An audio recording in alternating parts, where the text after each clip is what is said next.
I want the truth! You can't handle the truth! Don't label us left or right. Our American. Not looking for a war, but we came to fight. Our American. Somebody's gotta stand up. Stand up. Somebody's gotta do what's right. We're rising cause we're fed up. Got our house in order and got yours inside.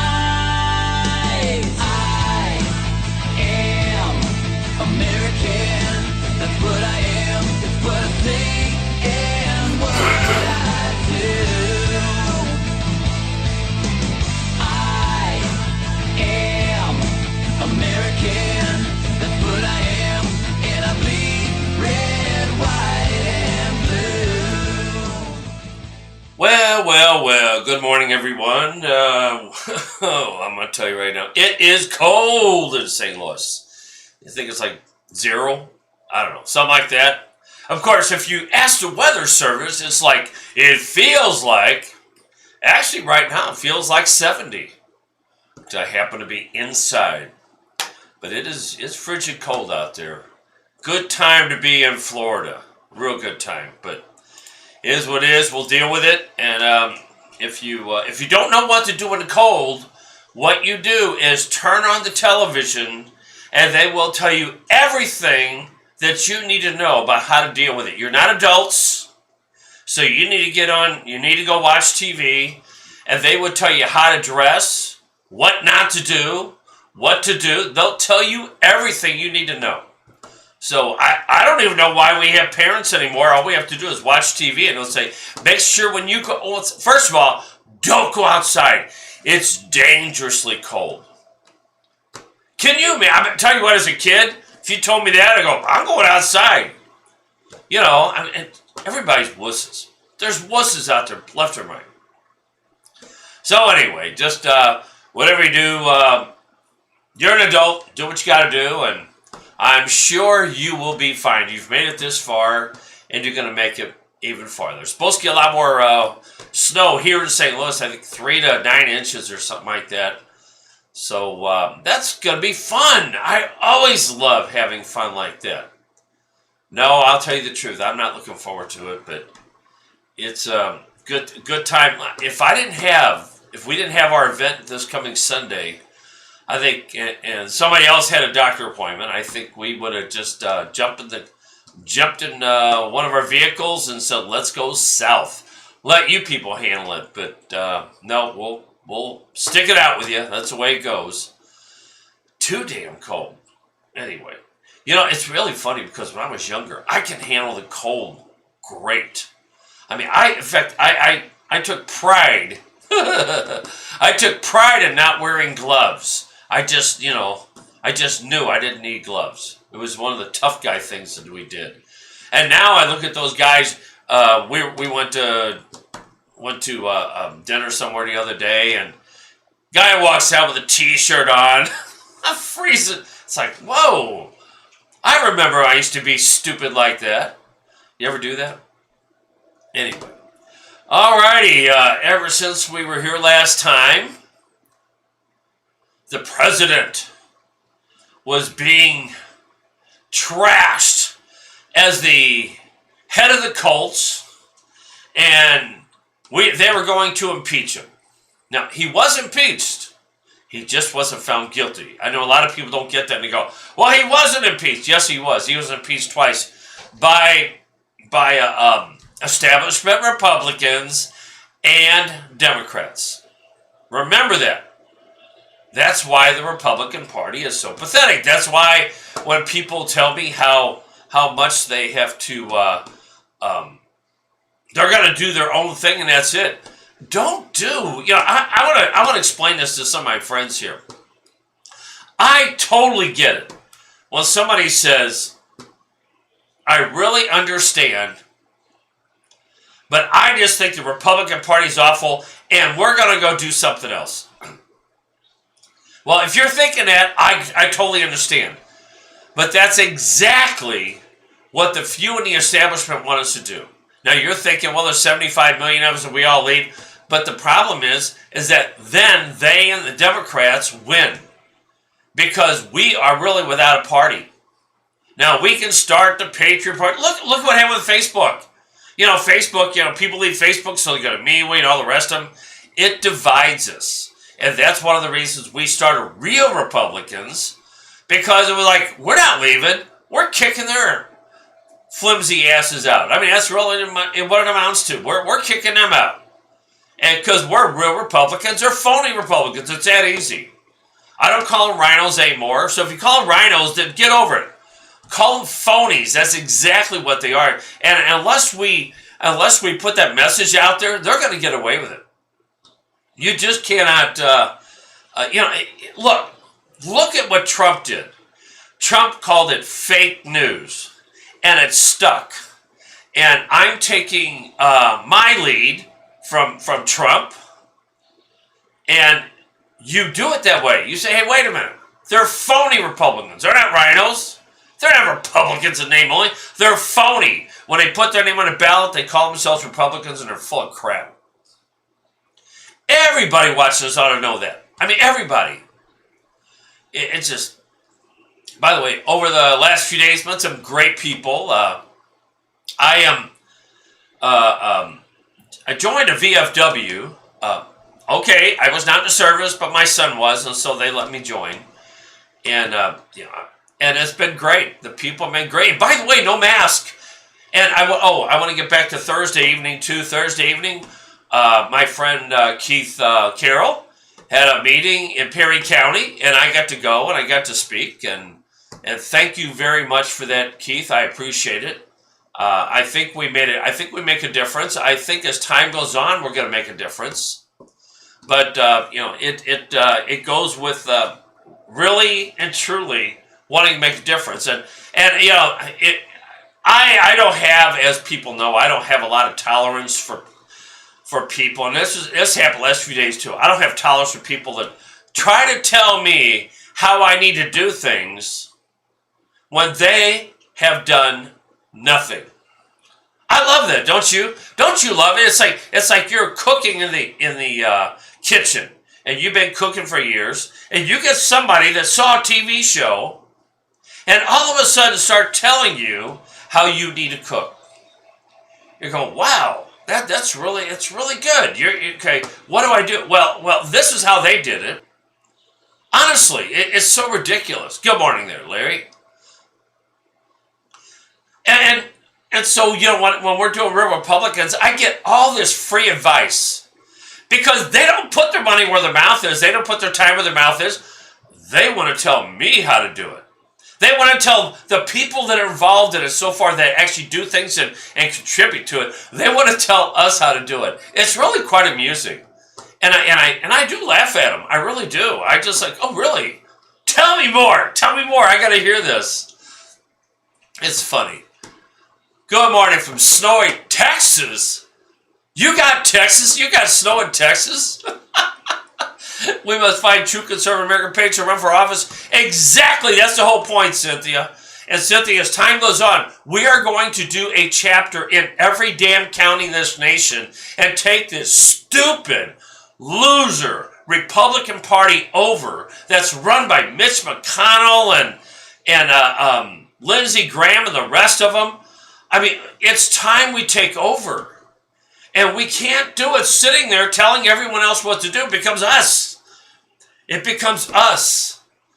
You know, it's really interesting. I was I was playing shuffleboard the other day and met a real nice couple. Pete, nice to meet you the other day. And it was really nice. And we got to talking. And he goes, man, we need this. And I go, duh. And so it's, you know, we're going to have an event this Sunday. And think about it, this coming Sunday on the 30th. On the 21st, I'm sorry. On the 21st at 1 o'clock at VFW. Now, for those of you in the St. Louis area, you know, no excuses. Just show up. You know, the best part about this is that you get to meet other people like-minded, and the more like-minded that are there, the better. And then you know that you're not alone. See, the problem with the Republicans that I know of, they all feel like they're alone. You know, they got these clubs, and I get the, you know, I have a good friend that runs a Republican club. It's great, but they can only do so much, and we're doing a whole lot more, and that's the whole point. This is not just to get together and take people's money. You know, I'm telling you, the people that are already really involved love what we're doing, and when Keith invited me the other day, I got to speak to people, and I really appreciate that, because I saw that everybody's hungry for something. They want something, but they don't know where to go. You can't go to the clowns in the Republican Party. I mean, you just can't. You know, not all of them. There are some good ones. And by the way, on Sunday, we're going to have one person for sure, maybe two. Oh, God. I'll talk about him in a second here.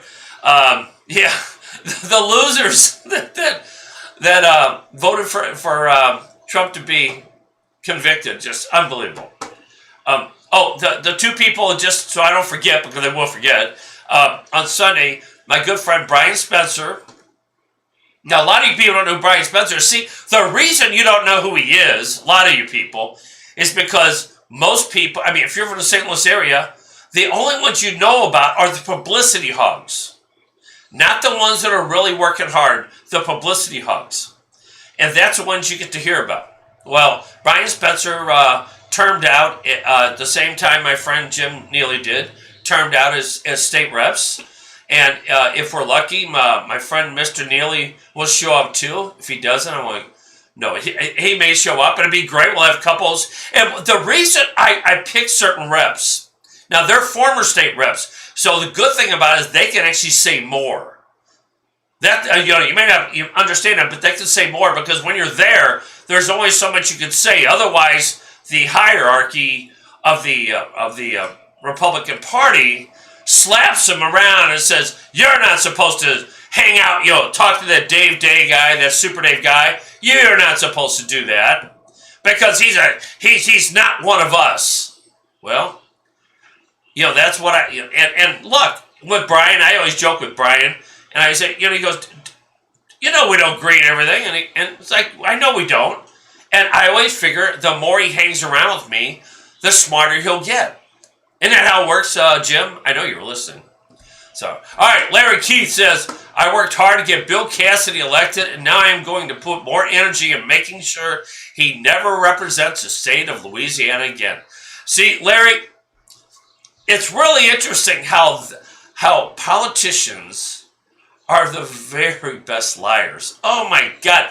There's not a truth detector out there that can get them.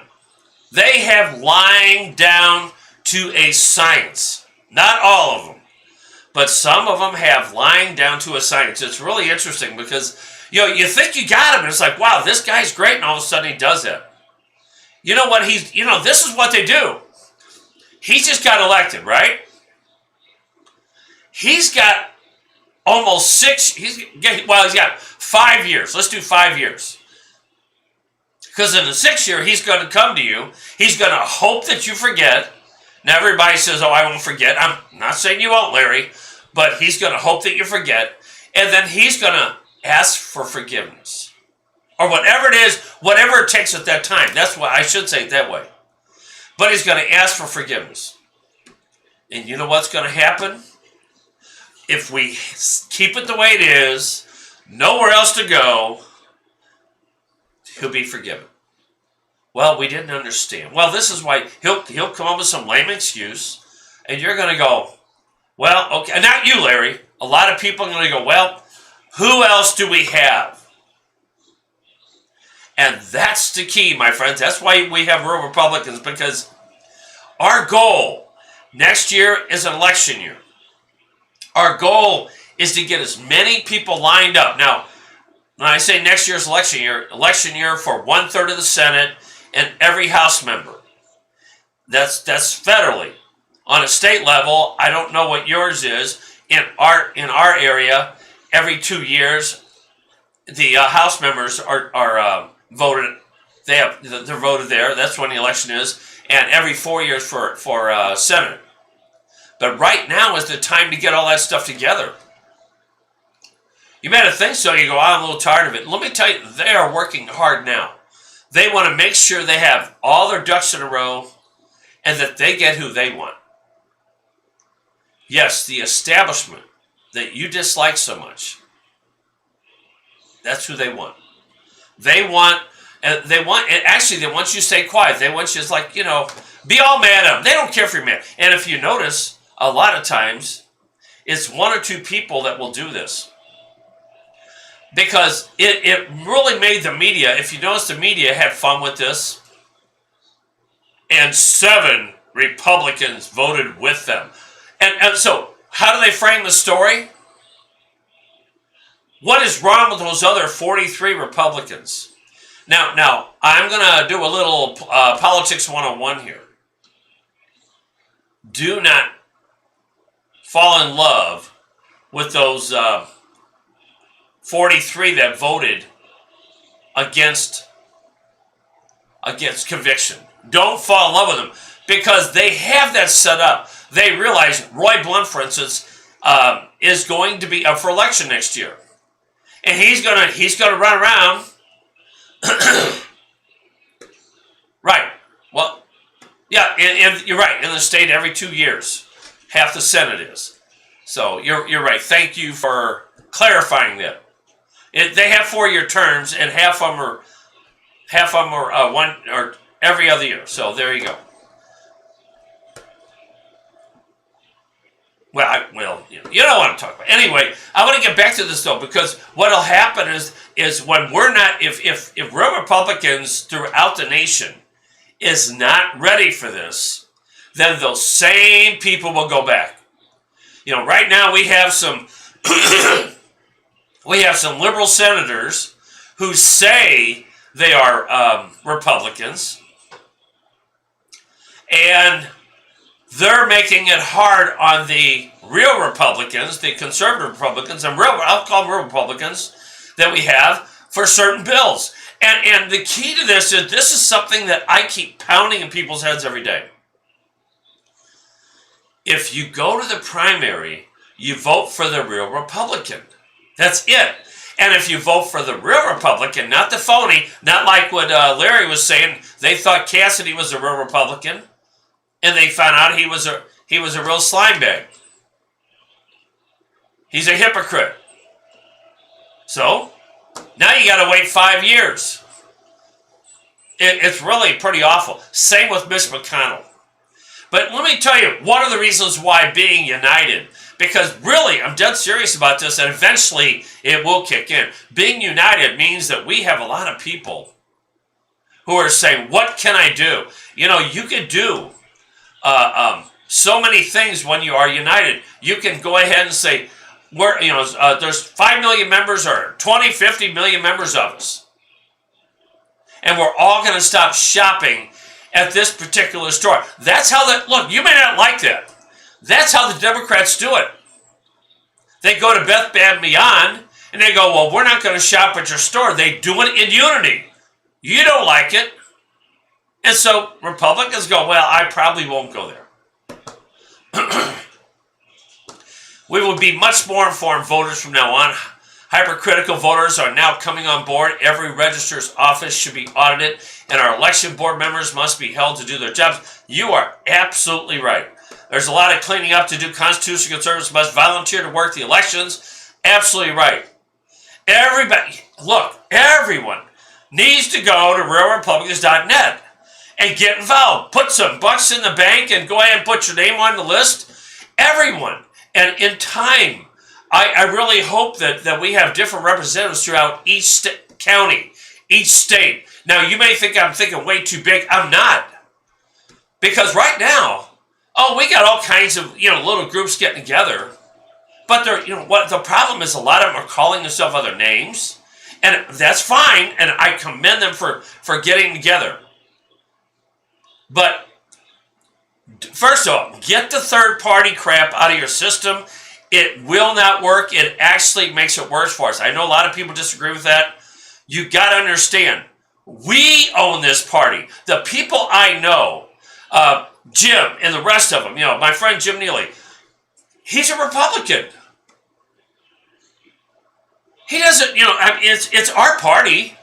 What we have allowed to do, think about it, what we have allowed to do is we have allowed other people, and this is the problem. And Cynthia, you're right. If we don't allow these so-called leaders, like in Missouri, Roy Blunt, to run the show, and he does. There is I'll tell you what, where I'm starting, and I'm not 100% sure I'm going to do it. I don't want to go to Kansas City anyway. But they have a Lincoln Days. And with Lincoln Days, it's where Republicans go, on a statewide level, and I go every year. But I really think it'd be great this year for you not to go. Don't go. Let them play their game. Maybe we'll have our own Lincoln Days. We need to do something, no doubt about it. Oh, Jason. Hey, Jim's an old man. I know he's laughing. He needs to run against Roy. You know what? I think there's a lot of other talent out there, and I know Jim appreciates that. I'll let Jim answer that. And let me tell you, Jason is running for state rep in his area, and everybody watching this show right now, we got all these different places where people are watching, so there's a lot more people watching than you think.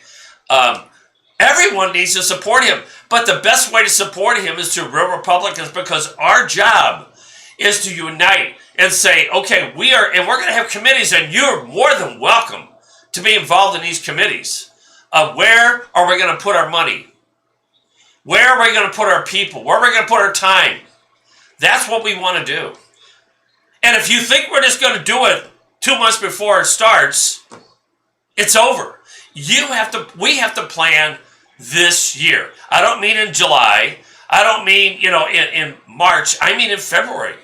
We have to start doing things together. Jason, in case you're not sure, Jason's my friend, and he spent how many years in Iraq? He's a war veteran. Good man, loves his country almost as much as I do. I'm being sarcastic here. I know the guy loves his country, and he's done everything he can for it.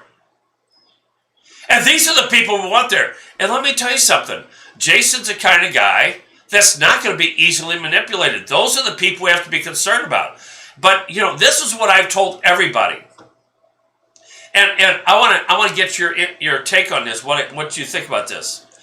If we help people get elected, and they get elected, we need for those people to always come back to their base. Their base is us. And by the way, Sherry, he's in your district. But we need that so much. And Jim, you're right. We need youth. We need youth. We need people. And Now, it doesn't, look, to be honest, I nothing against the young people that are getting this, or we want you to. I want people very much to understand that it's a good, to all of a sudden, and I see this all the time, all of a sudden some 23-year-old decides one morning in mom's basement that I'm going to run for office. I'm going to run for Senate. Or I'm going to run, whatever. I'm going to run for congressman. Well, as a, I don't want to say old, as a person that's been around for a while, mature. I don't know if mature would work for me, but let's just say mature just to get through this. I want them to have some life experience. I don't mean they just work somewhere for a year. I mean, and anybody, and Jim, you're an old fart too, so you can understand this. The older you get, you have a whole lot more life experience, and you can really relate so much better and understand when somebody's trying to take you to the cleaners. When you're 25 years old, like when I was, I mean, I was just full of just hope and love, and I was so positive, and I just, I wanted to believe what people said, which was my problem. And I was a smart guy. Not saying I'm so smart anymore, but I'm a smart guy. But the one thing I have is experience. And we need more experienced people. So, in certain positions, I'd like to see the more mature ones. I do. I don't want to see a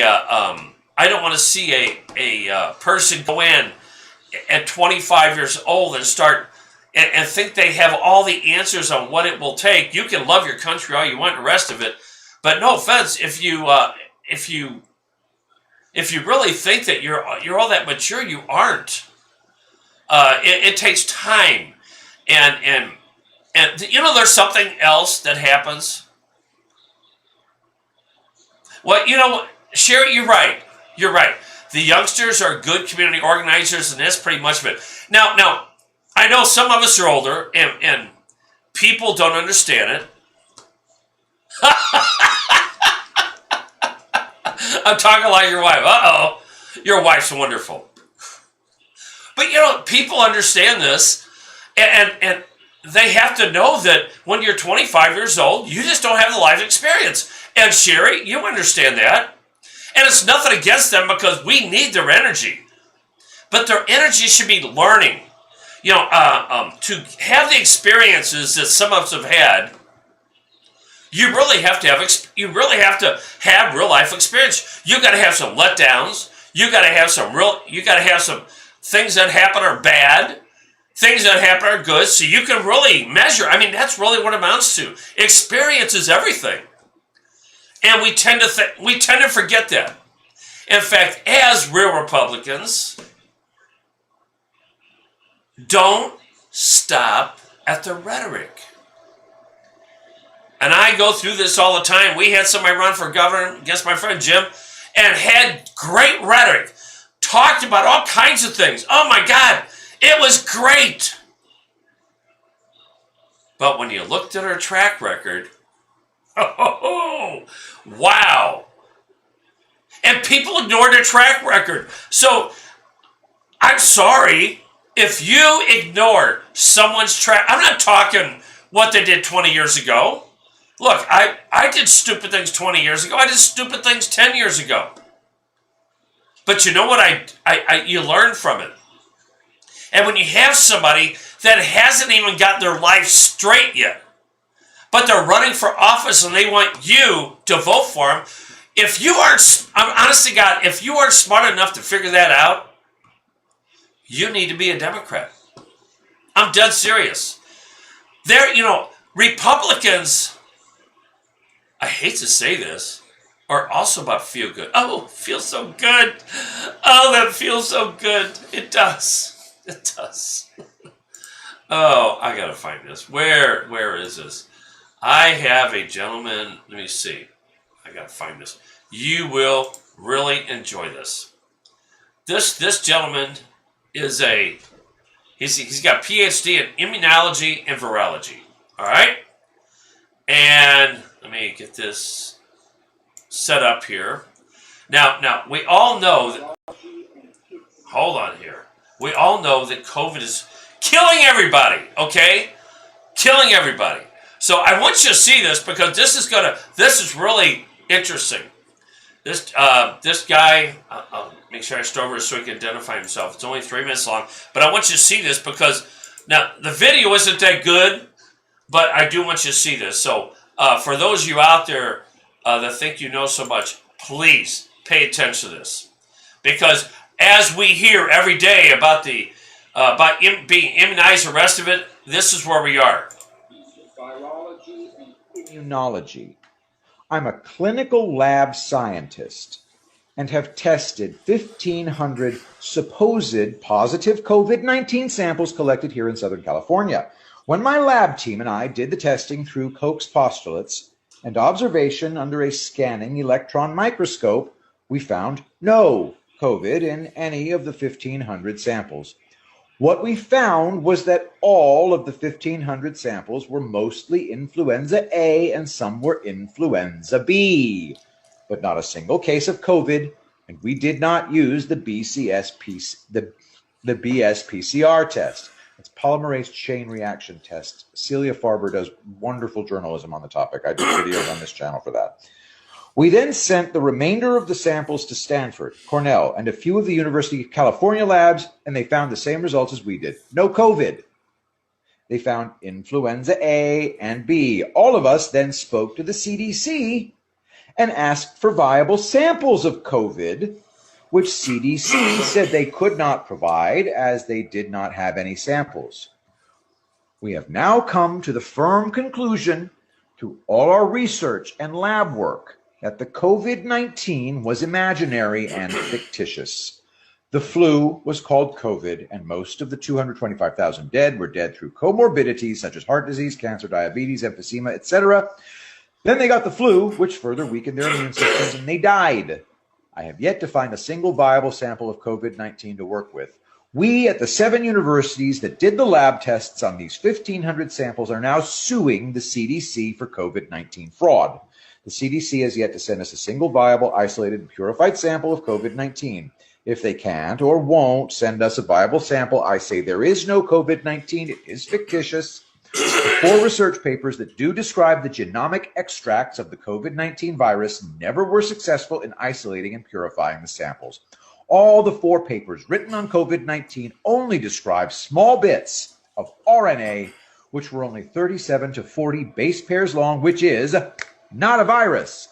A viral genome is typically 30,000 to 40,000 base pairs. With as bad as COVID is supposed to be all over the place, how come no one in any lab worldwide has ever isolated and purified this virus in its entirety? That's because there never really found the virus. All they've ever found was small pieces of RNA, which were never identified as the virus anyway. So what we're dealing with is just another flu strain. Like every year, COVID-19 does not exist and is fictitious. I believe China. What do you think of that? Let me get back over to my face here. What do you think of that? Pretty interesting, isn't it? Pretty interesting. And here we go. Like I said, oh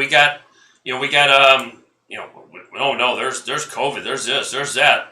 It's garbage. And that's the whole point. We do this all the time. This is why I tell people, take this stupid mask off. And I know I get grief all the time. I don't really care. As anybody knows me, I really don't give a damn. I mean, if you want to wear it, that's fine. But don't tell me it's because you're going to get COVID. Don't do all that stuff. The last couple days I spent, yesterday we went to VFW, and every time we go there, the people are walking around with no mask on. There's a woman there, 93 years old, hell of a shuffleboard player, by the way, and she walks around and she don't have a mask on. Oh no, but she could die, like the gentleman said, the doctor said. What did he say? He said, well, there's other reasons why. There's nothing here, and see, that's the problem. that they oh my God, it just is. It's so sad. It's so sad. But we, Republicans fall for this, and that's why people go, well, we really want to make a difference.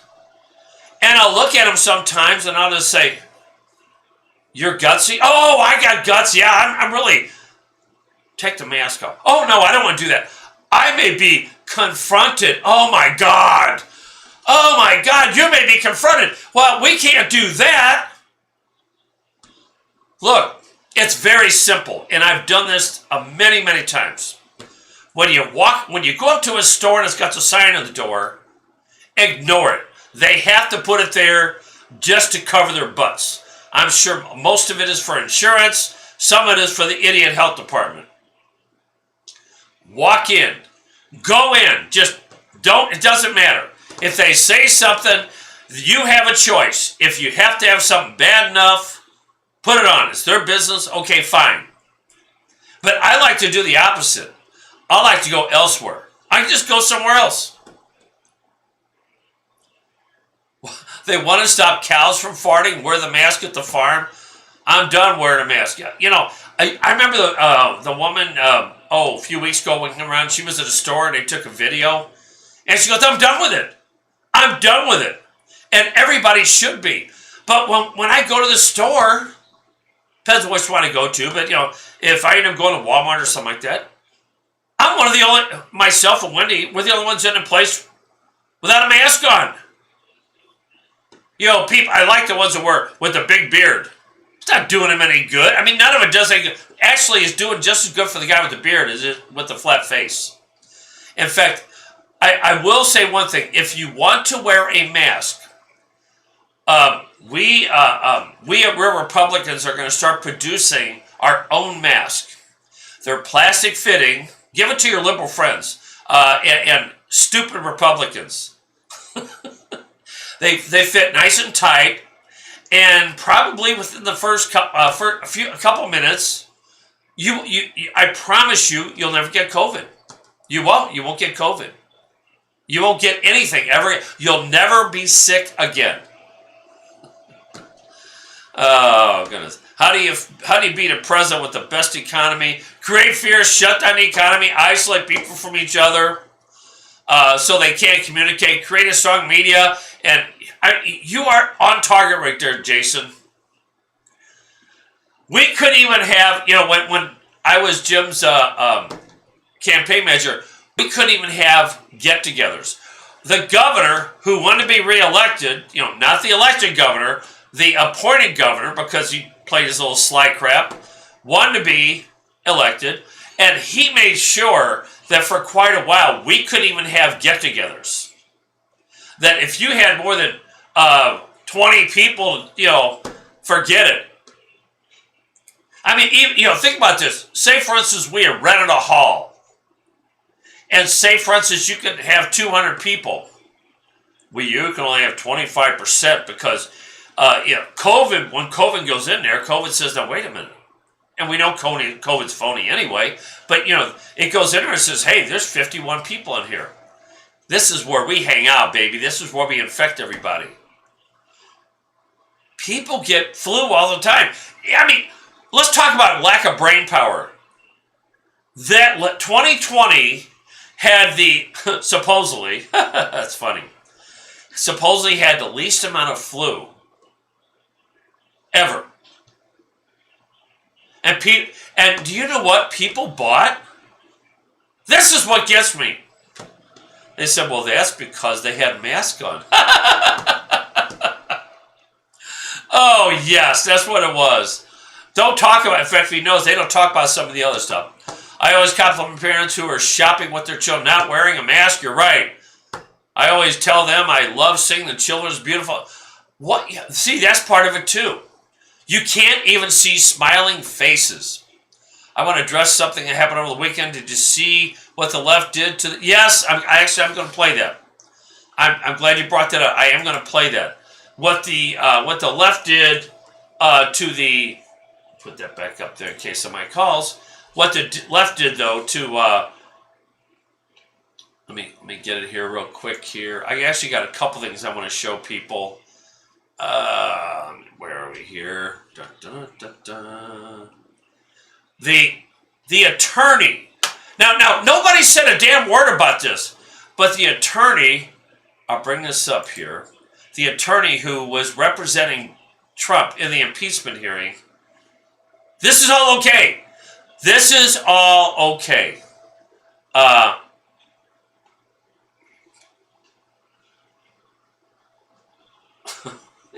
You're awful.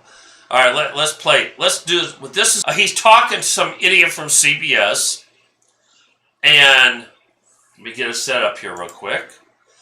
And I think it's important. Another brainchild liberal here interviewing someone, and she's smarter than anybody else. You'll find this out. That's how it usually works. So, all right, we're gonna play this real quick. This is an interview with one of the Trump attorneys. Acquit former President Trump of inciting an insurrection on January 6th. The final Senate vote was 57 to 43 in favor of conviction, falling short of the 2/3 threshold needed for conviction. 7 Republican senators broke party lines in favor of voting for conviction, including Senators Burr and Collins. Soon after the trial, Senate Minority Leader Mitch McConnell said the former president bears responsibility for the deadly assault on the Capitol and that history will judge. The President of the United States summoned this mob, assembled this mob, and lit the flame of this attack. Everything that followed was his doing. None of this would have happened without the President. The President could have immediately and forcefully intervened to stop the violence. He did not. He wasn't furious or sad or shocked like virtually everyone else in America. He was reported by those around him. Rather than rush to our aid or demand his mob retreat, he watched the attack on TV and praised the mob to Leader McCarthy as more loyal to him, more upset about the election. If we don't set this right and call it what it was, the highest of constitutional crimes by the President of the United States, the past will not be passed. Okay, now you see the setup there. Okay, now I want to get to the interview with the attorney. Okay, let me back out of here. Okay, this is the gentleman that... On that point, everyone agrees. No matter how much truly horrifying footage we see of the conduct of the rioters and how much emotion has been injected into this trial, that does not change the fact that Mr. Trump is innocent of the charges against him. Joining me now is former President Trump's attorney, Michael van der Veen. Thank you, sir, for joining us. Let's get right into those words that we heard from Senate Minority Leader Mitch McConnell. He ended the trial with this passionate speech about President Trump's involvement in the insurrection. During it, he said that the former president is still liable for everything he did during his period in office. Are you expecting to face more charges against Mr. Trump in the near future, and do you anticipate being part of that defense? No, that's just political rhetoric, and I was hopeful that something would come out of this, that the political rhetoric would stop out of Washington, D.C., but I guess apparently it hasn't. Were you, though, surprised to hear those words coming from the leader of the Republican Party in the Senate? I'm not surprised to hear a politician say anything at all. No. Well, throughout the trial, you denied that Mr. Trump had a role in inciting the January 6th insurrection at the Capitol. You argued, first of all, that there was no insurrection, but during your closing arguments, you seemingly admitted that there was, in fact, an insurrection, using that word, saying that was not up for debate. What role did the former president play? You didn't understand the case. I used the word I'll give you the opportunity to clarify, sir. Sure. I used the word insurrection in my closing argument when quoting the charging documents. What happened at the Capitol on January 6th is absolutely horrific. But what happened at the Capitol during this trial was not too far away from that. The prosecutors in this case doctored evidence, They did not investigate this case, and when they had to come to the court of the Senate to put their case on, because they hadn't done any investigation, they doctored evidence. It was absolutely shocking, I think, when we discovered it and we were able to expose it and put it out. I think it turned a lot of senators. The American people should not be putting up with this. They need to look at who these House managers were and look to see whether these are the folks they want representing them. It was shocking to me. Wouldn't have believed it. Let's follow up with a point that you're making right now about the House managers, as you say, doctoring evidence, and the argument. They didn't deny for it. our viewers, they didn't deny it. I put it in front of them 3 times. To be clear for our viewers, what you're talking about now is a check mark. That's a verification on Twitter that did not exist on that particular tweet. A 2020 that should have actually read 2021, and the selective editing, you say, of the tapes. Is that how? Is that the doctored evidence of what you're speaking? Wait. That's not enough for you? That's not enough for you? No, wait, no, sir, no. I'm trying. Listen, I am not a juror in this trial. What I'm trying to be clear for our viewers is what you're referring to, because not everybody has been following. It's not okay. No, not everybody. To doctor sir, a little bit of evidence. Respectfully, I have not said it is. I have not said it is okay. Ma'am, your question is I want to be clear for our viewers. Listen, what has to happen is I want to be clear for our viewers about what exactly you're saying when you say doctored evidence. The media has to start telling the right story in this country. The media is trying to divide this country. You are bloodthirsty for ratings, and as such, you're asking questions now that are already set up with a fact pattern. I can't believe you would ask me a question indicating that it's all right just to doctor a little bit of evidence. There's more stuff that we uncovered that they doctored, to be frank with you, and perhaps that will come out one day. But we won this case, and I'm not a sore loser, but what happened, or a sore winner, I should say, but what should happen is somebody should look at the conduct of these House managers. It's unconscionable, aside from all of the due process violations that my client had. And the media should be looking at a square, straight way. The straight way. When I watch the news, I watch one station and it's raining. I watch another station at the same time and it's sunny. Your coverage is so slanted, it's got to stop. You guys have to stop and start reporting more like PBS does rather than a TV news show that doesn't have any journalistic integrity at all. What I'm telling you is that they doctored evidence. And I believe your question says, well, it's only a Twitter check and changing a year of a date here. They switched the date of a Twitter a year to try to connect it to this case. That's not a small thing, ma'am. The other thing they did is they put a check mark on something to make it look like it was a validated account when it wasn't. And when they were caught, they didn't say anything about it. They didn't even try to come up with an excuse about it. And that's not the way our prosecutors or our government officials should be conducting themselves. And the media shouldn't be letting them get away with it either. I'm tired of the biased media on both sides, left and right. What this country wants, what this country needs, is this country to come together, to take the left and the right and find a middle ground and start responsibly being our public officials, our elected officials. And one of the reasons why they do it is because of the media, because the media wants to tell their narrative rather than just telling it like it is. And frankly, I'm tired of it. I'm not a media, I'm not in front of your cameras all the time. But what I've been subjected to this last week. I understand, and I've given you the opportunity. You don't want to hear the truth. Yeah.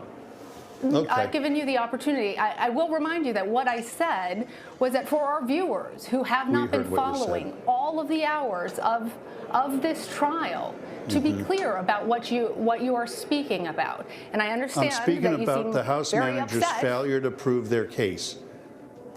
That's what I'm telling And you. They you have weren't able to won prove their the case. acquittal. You have won the acquittal of your client. Yes, and if I you'd like did. to continue to talk about this conversation, we can have that discussion. need But for me to ask a question, to slanted question that was set up to say it's okay for them to cheat. That was your question. Isn't I it didn't okay say for that. them to cheat? I didn't it's say just that. a little bit. You said, to be fair, it was It's only fine. a check I on the understand. Twitter. That's what you said. I love it. You got to live by your words. That's the problem. The media has to start living by the truth and not try All to right. create a narrative. Michael Van Der Veen, Yeah. thank you for Citizen. joining us. I do appreciate. Yeah. Okay. I see you taking off your microphone now. That was There you go. That's your media you get to play with. Good for Van Der Veen. That was good. I'm telling you what, he said it exactly. Journalistic integrity. There is none. There is none. You know what? I don't watch the news anymore. I'm rare. Every once in a while I do just for the hell of it. But honestly, it is disgusting.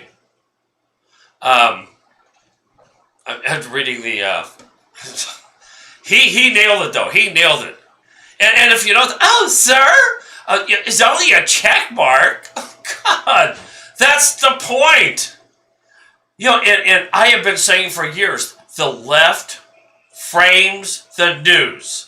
And I love the way he said it. He goes, you can watch one station, it's sunny. You watch the other station, it's rainy. It's pouring down rain. That's pretty much what it amounts to. If you watch the networks during the 2020, you would have thought everybody was dying. Everyone's dying. And you better put that damn mask on. And this is where I get, look, Republicans, this is where you people failed. You listened to what the Democrats said. And, I want to tell you right now, I never listened to their bull crap. Ever. I just said, that's crap. It makes no sense. I can think for myself. I don't need some loser 4'6" guy named Fauci to tell me how to live my life. It's unbelievable. But people still go to the store because they don't want to be confronted. I call people out because it's like, get over it. Walk in the store. If they give you grief, then you make it. But don't walk in and say, but there's a sign there. Remember the loser I had call his show last week? And he said, I'm an LEO, which would be law enforcement officer for those you don't know. And he's full of crap. And I'm sitting there listening to his phone call, and he's telling me how he's an LEO. He says that, well, if you don't wear a mask, then you're disobeying the law. There's no law, but you're disobeying the law, and you think you're above the law. And then he says, I don't believe you are an LEO. And then these stupid words came out of his mouth, and I knew he was lying then for sure. How many confirmed kills have you had? And as soon as he said that, I said, excuse me? Confirmed kills? That's not anything I've ever heard before. Hey, Jason, you had some snipers where you were. They may have said confirmed kills, but there's not a police officer I know that would ever say anything like that, and that's not even words that we would even use. So when I heard that, I knew he was a liar. Give me a break. But but you know what? They get away with it. And people go, well, I don't give in. Yes, you do. If you're going to a store with a mask on, and I know some people, I have Republicans give me grief like this. Well, look, it's our choice. Yes, it's our choice. But if you are doing it because you don't want confrontation, then don't tell me how damn tough you are. I've been through that already. We were with some friends in Florida, and I love them both. They're good people. And we go to the store, and a woman puts a mask on. They don't want the confrontation. You know what? I rarely get confrontation with that. And if I do, well, if it's a customer, I just tell them, mind your own business. I enjoy breathing healthy air. You know, this has to stop. We'll be battle to battle. We'll have casualties. Sorry, I don't condone violence, but no, Dino, I want to tell you right now.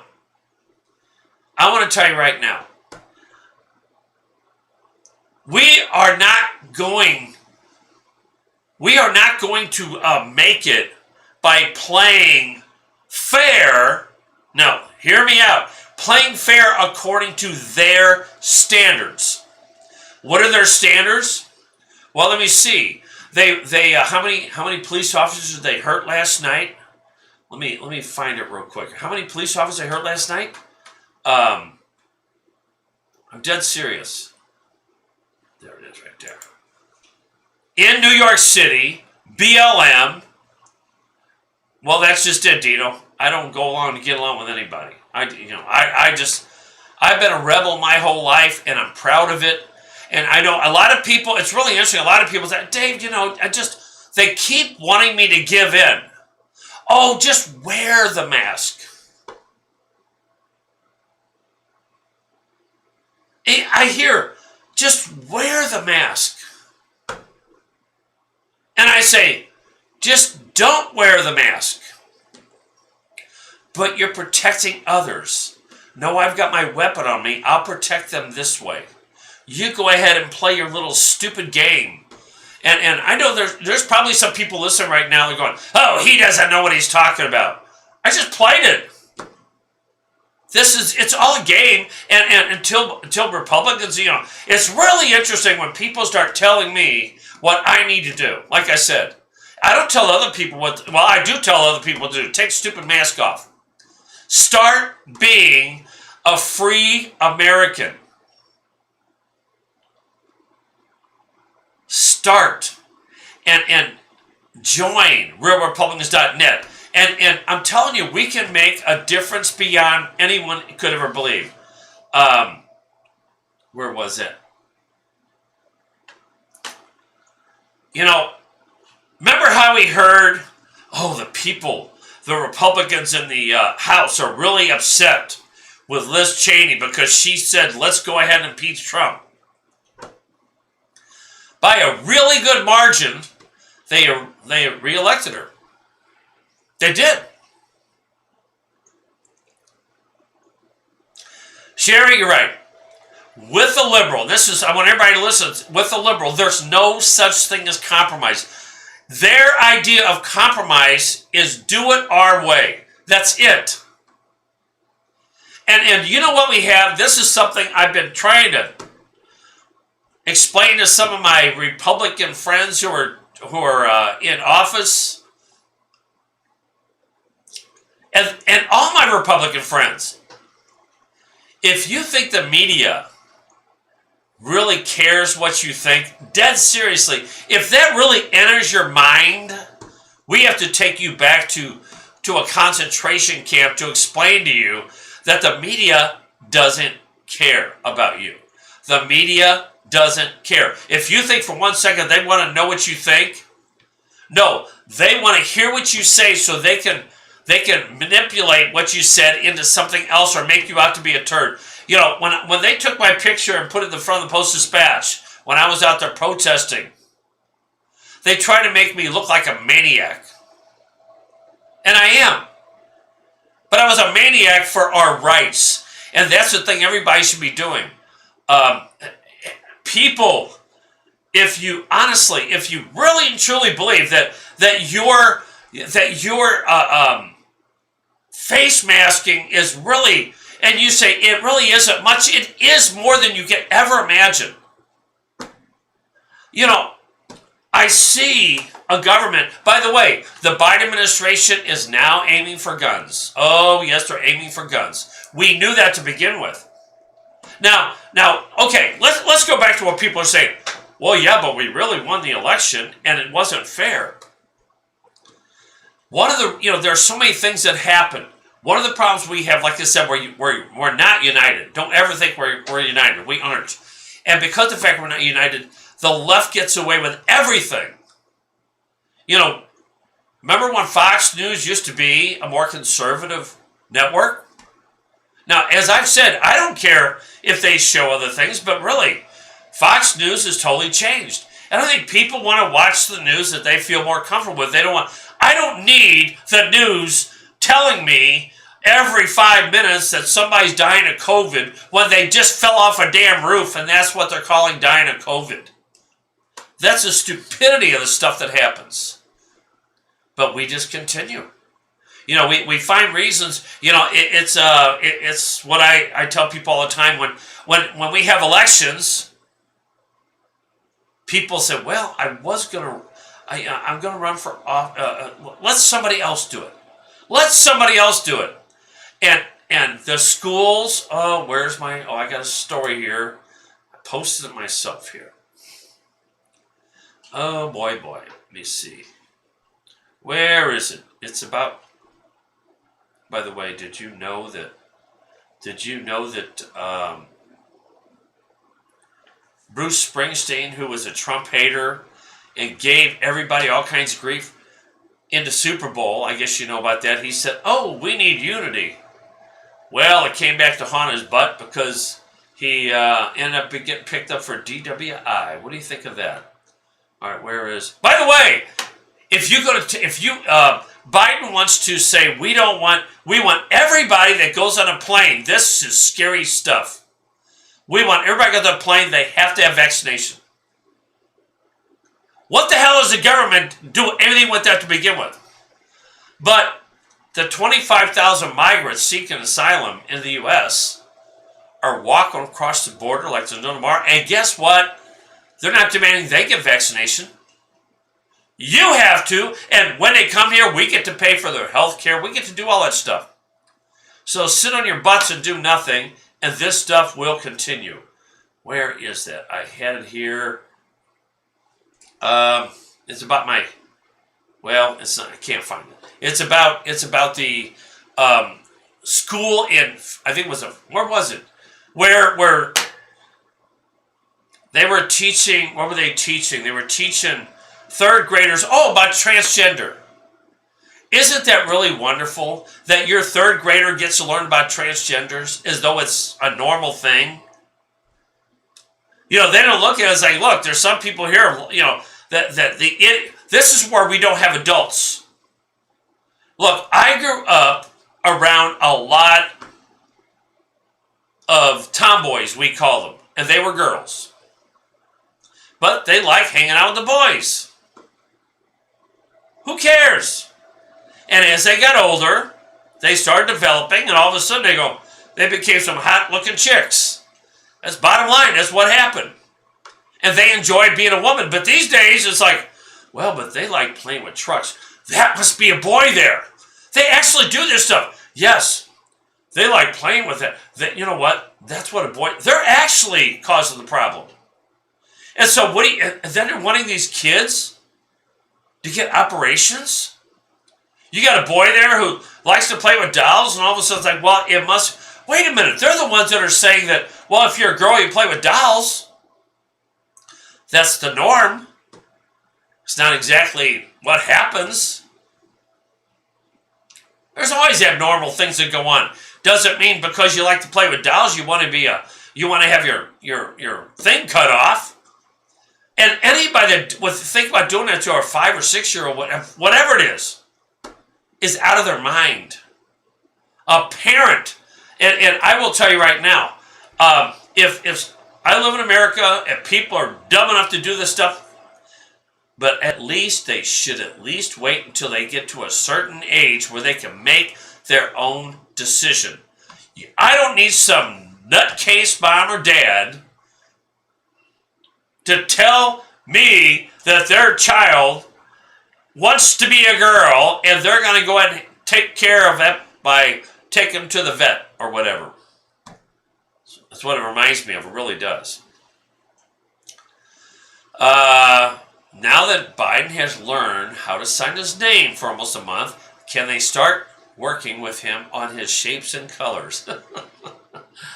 Biden has signed more executive orders in his first 3 weeks than any other president in history. I mean, when you sign an executive order that you can't say Chinese virus, what the hell is that all about? You know, it's really interesting. If you go to the gas station right now, how do you like paying for that gas now? How do you like that? How much is it? Well, depends where you are. In this area, 6 months ago, 4 months ago actually, it was $1.69.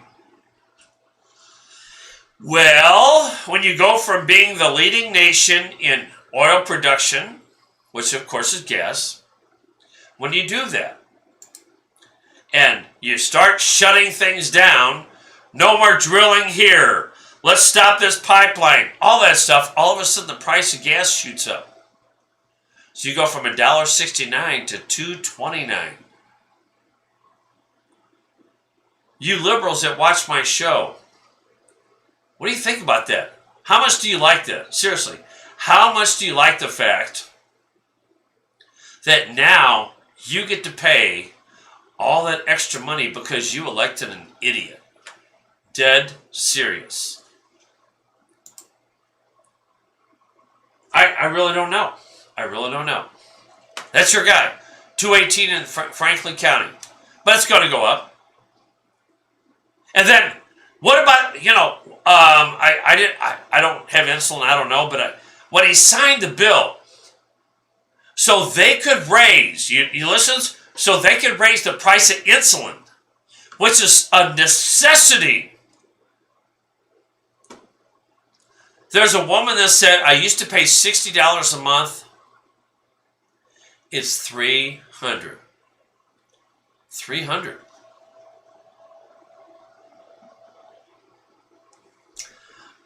My friend Keith Missy, his name's really Keith Carroll, so everybody understands it. He's running for health board. He's running for health board. Now, you may not think that's anything, but it's the health boards out there. In fact, I got to talk about the meeting a little bit here. If you may think it's much, but the health boards are the ones that are putting restrictions on businesses, restrictions on you, telling you that you should wear an unhealthy mask. So while you're thinking, it's only health board, guess again. And the liberals want total control of you. And since conservatives don't generally run for any of this stuff, they don't. I guarantee you they don't. They run the show and they go, I think about this, you're in a meeting, you're going, hey, let's do the mask mandate. Let's get those Republicans wearing masks.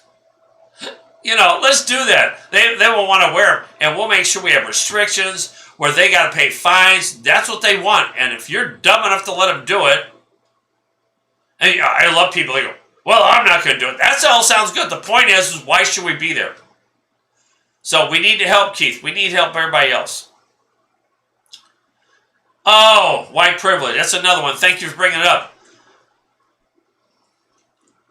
I actually did a story. I'm trying to remember what it was. A story on a young boy. Actually a teenager who was suing his parents. Why would he sue his parents? He was upset that he was white. Yes, I want to. I'll do my best. Don't give me grief, Sherry. I'll do my best. White privilege. Let me tell you about white privilege. First of all, I wasn't born in a wealthy family. I was born in a very poor family. Welfare. All that good stuff. Pretty much took care of myself about 9 years old on up. Yes, I made myself. Whatever I am, that's how I got to be this way. That's why I'm a rebel. Because I don't want to be like everybody else, and that started with my relatives. Put it that way, my family. But you don't really call it a family. It is. But if you, where do I go with this? If you think that I felt white privilege, you are out of your mind.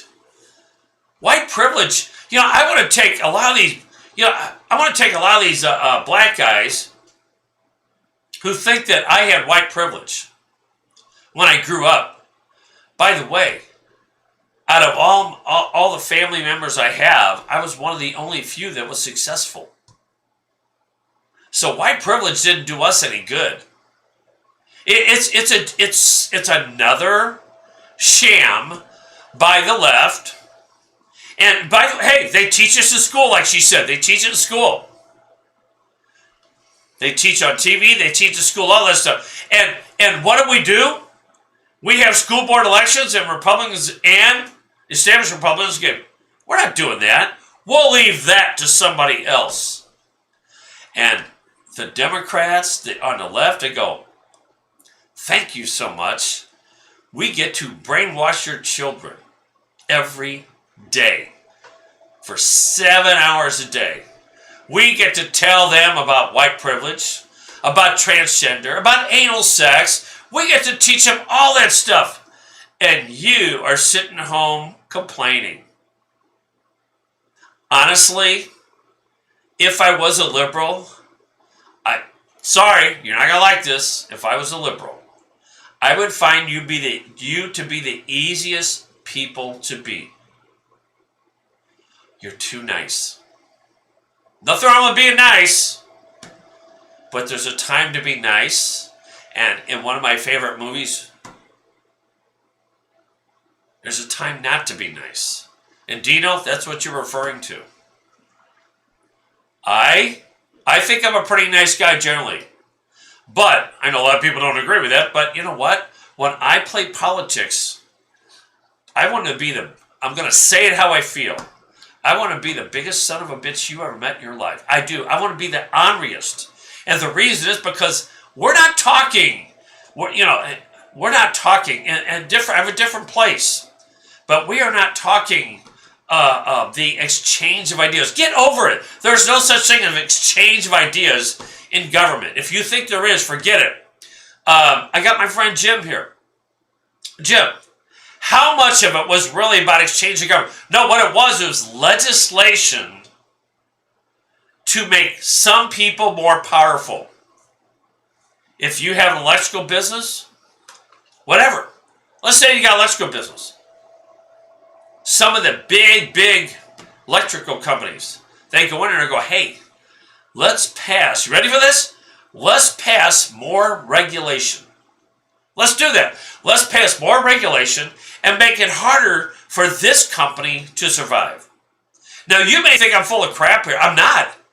That's what happens in every state house. What can we do to eliminate competition? Jim, if you're there, tell me if I'm right. Is that everything? No, it isn't.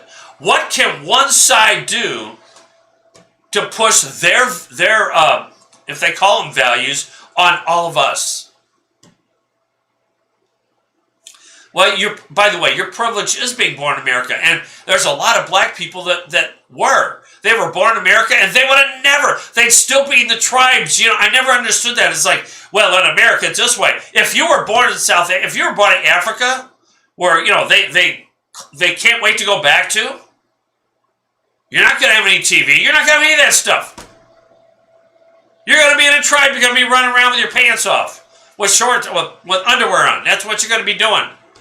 I'm tired of hearing about people saying that the white privilege. And Jim just answered my question. Exactly. If you really think, and this is why real Republicans make a difference, if you really think for 1 second that the legislation that goes on is about the wonderful exchange of ideas, then start drinking, because you are drinking the Kool-Aid. It would be great if that's what it is, but it isn't. And it's up to us to change it. It really is. When we don't do our job by uniting and sending the right people there, and there's still people that, look, I'll be honest with you, I do my very best not to get pissed off, but I look, when I was running Neely's campaign, every day I would look to see how many people really and truly want this man to be governor. I'd go on Facebook, going other places. Yes, we love Jim. We love Jim. Were they willing to put their money where their mouth is? No. Nope, not at all. But, you know, every excuse in the world, no. Now, if we had a united group, we could have had a whole lot more behind us. We could have done a whole lot more stuff. But no, what we want as Republicans, we want somebody I want Jim, I want you to run for governor. I want you to use all the money that you worked hard for your whole life. We'll give you a few dollars here and there. And Jim never asked for any, by the way. He didn't like asking for money. He said, you do that, Dave, because that's not something I like to do. And I understand that totally. I hate asking for money. But you know what? You know what I hate more than asking for money? First of all, I'm not asking for money. I'm telling you to get involved. And getting involved means putting your money where your mouth is. But you know what I hate more than asking for money?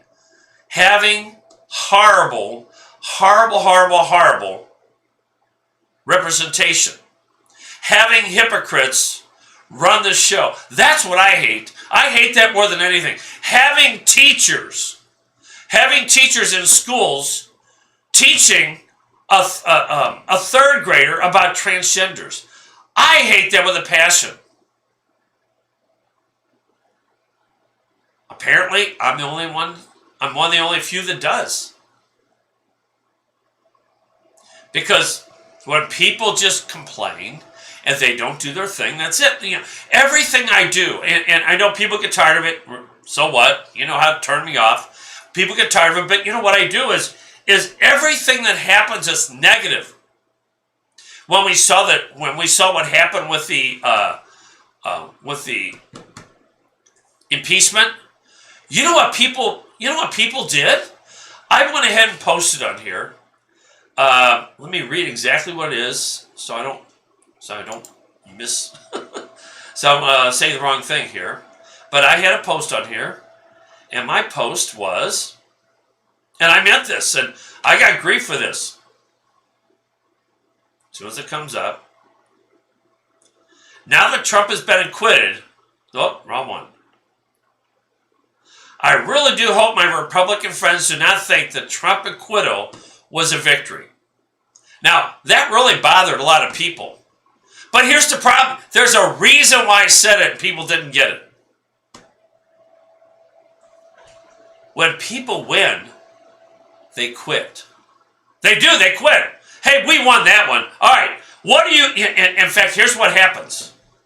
Trump hired the attorney. You didn't have a damn thing to do with it. You were rooting for him. Okay, fine. But what is Trump going to do next to save us? What is he, Jesus? You know, it kind of reminds me of the religious people, and I'm going to give you grief here. You got a poor family over here. They've had some terrible things happen. And what do I see so many of my religious friends do? Let's pray. Let's pray for them. That'll help them. Really? Really? You pray and you say, hey, God, help them. And God says, okay, I'm going to the store and I'm going to go buy the stuff and I'm going to go do this. I'm going to take care of them. You know, this is what some of my Republican friends did back in 2009. I was doing radio in Springfield. And I'll never forget, it made me ill. I was trying to buy a radio station.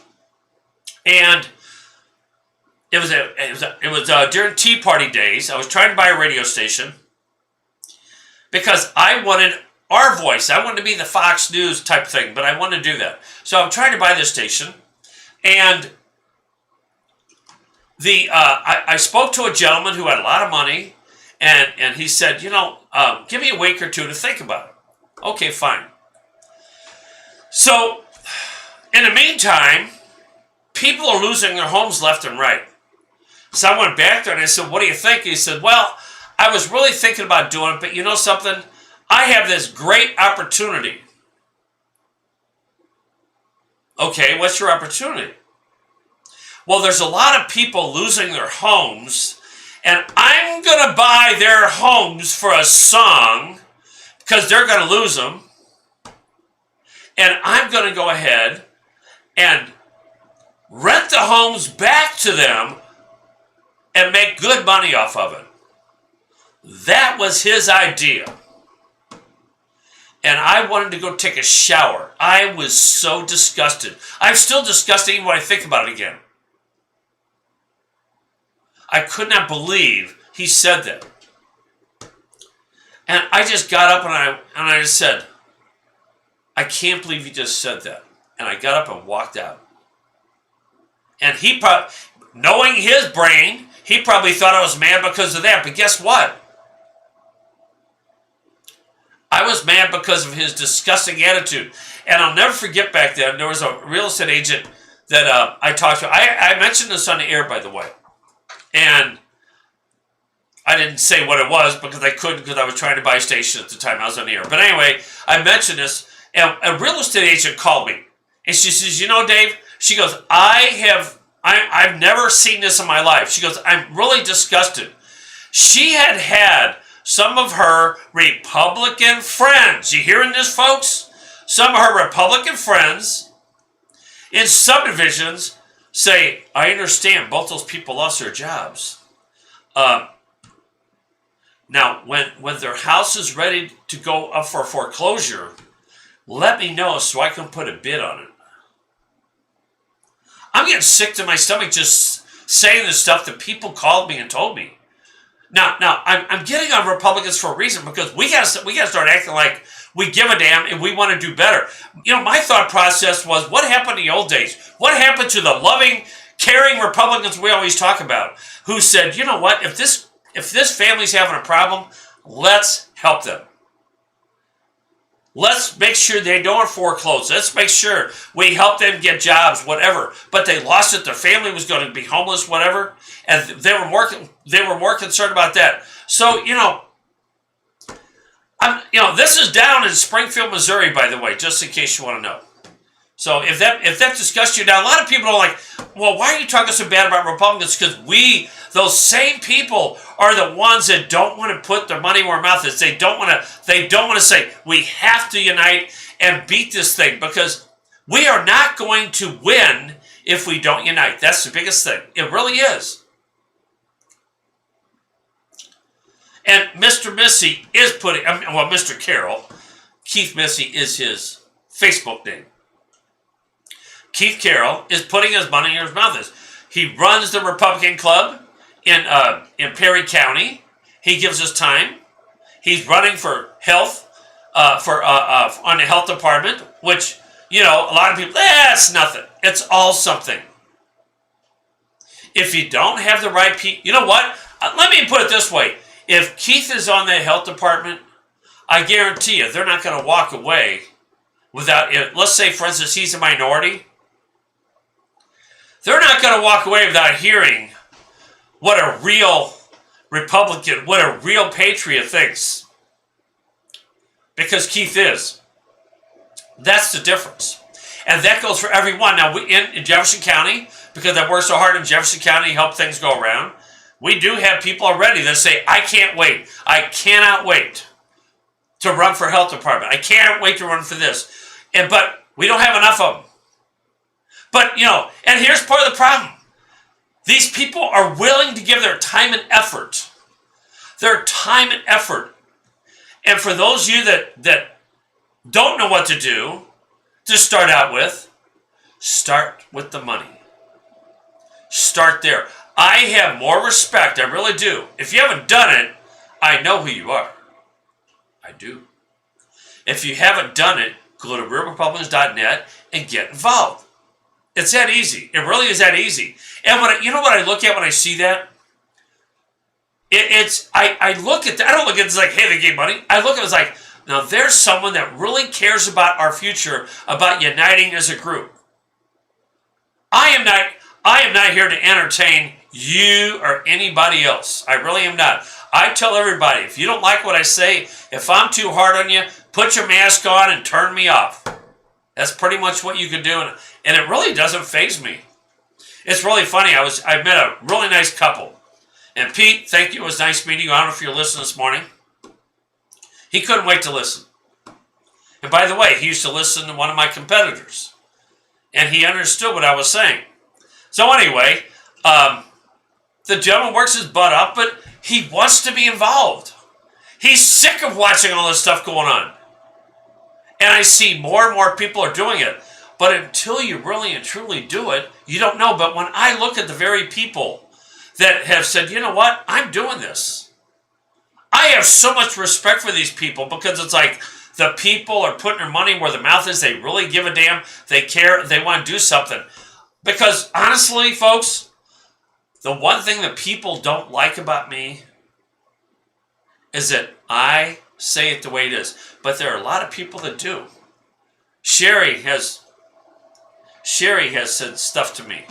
And she says, you know, the one thing I do like about you, and there's a few of them out there, is that you say it the way it is. I'm not your hero, by the way. You know, I do not play this so I can be your hero. Doesn't faze me at all. Somebody doesn't, well, somebody's calling or not here. Got to double check. But I don't, you know, the thing is if people don't, if people don't get involved, you're my heroes. Everybody, you know, here's what it is. Everybody that helps to get this done is a hero to me. They really are. You know, when I go in and I speak or something like that, I'm not speaking to be your hero. Don't ever think that. I'm speaking because I want your happy ass to be involved. That's what I want. That's what I want more than anything. Because the more people we have truly involved, I don't mean just, you know, standing up there and that's it, truly involved. You know, on Sunday we're going to have, if Jim can make it, I hope he can, but we're going to have Brian Spencer, and a lot of people don't know who he is, but he goes in there and he does the right thing. That's who we want there. I want real Republicans to help support this guy. Otherwise, this is how it works. I'm running for office. I have to come up with all my money. I got to do this. I got to do that. And then what, you know, I never understood this. And you don't understand why a lot of these people don't sell themselves? Let me tell you something. If I invest in something, like say a Keith Carroll or some of the other people running for office, if I don't invest in them, how in the world can I expect them to do what I ask? Well, I really think you need to do this. You know what human nature is? Except for the cheapskates. The human nature is, you know what? I understand that, but I would probably have more respect for you if you just didn't spend your life trying to tell me how to do something when you didn't bother to give your time and money to help me get there. Thank you for your vote, but I don't owe you. You know, there's people out there, and it's just a normal human reaction. You have to do it. Did the establishment take out Greitens? They sure as hell did. And you know what? Because we weren't united behind people. And look, I want people to get over this Greitens thing, because I hear this all the time. I have some really, really good friends who, actually, Jim even, he and I talked, he said when he first got there, he didn't know much about him. Jim's totally honest with me. I love the guy. He said, I didn't know much about him. He said, but you know something? He came in here and started doing the right thing. Now, I know some people don't like him. Well, I don't like that he did this. You know what? There's not a person out there that's perfect. But one thing he was doing, he was taking the money out of the politics. He was taking those lobbyists that you don't get to hear about, that you get mad at. You know, don't you understand what happens with lobbyists and politicians? They have an agreement. The lobbyists that put money in their account, in their campaign account, I'm going to tell you right now, if you don't think for 1 second, they know how this game is played. So if that same representative comes out and says, the lobbyists are killing us and the rest of it, they're lying through their teeth. They want those lobbyists. The lobbyists are smiling going, yeah, play your game. We got to play this game to fool everybody. It works so well. It really does. So the establishment. Let's get back to the establishment here for those of you who don't know. And for those of you who don't like Greitens, I want you to hear it anyway, whether you like it or not. Because I had people do, I don't like him. I don't care. I didn't vote for him to start out with. I voted for him in the general. But the problem was that you had Here you go. Remember how we're complaining about the established Republicans up in the Senate, up in D.C., how they screwed us over? We don't even realize they did the same damn thing in Missouri. We make excuses for them. Just like D.C. This is a copy. And if you can't see it, then you're blind. I don't care if you like Greitens or not, you don't get it. The citizens of Missouri voted for Eric Greitens to be governor. That's bottom line, whether you like it or not, that's bottom line. And just like Trump, in a different sort of way, the establishment Republicans on the state level said, we're going to work with Democrats to take him out. That's how it works. It was successful. Is that really what we want? And what really bothers me is that some of these same Republicans turn around. You know, Sherry, I've never met the man. Now, I have to say, Jim's told me some things, is that he was one of the only guys that really listened to what he had to say. He said because, in fact, the present governor, now I can say this, Jim was there for 8 years. And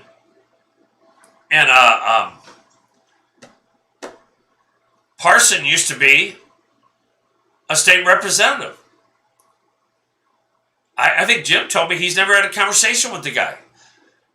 And as I would tell you right now, we had this phony pandemic, and we've already talked about it. So what happens? This governor shuts the state down, does everything they want. Everything the Democrats want.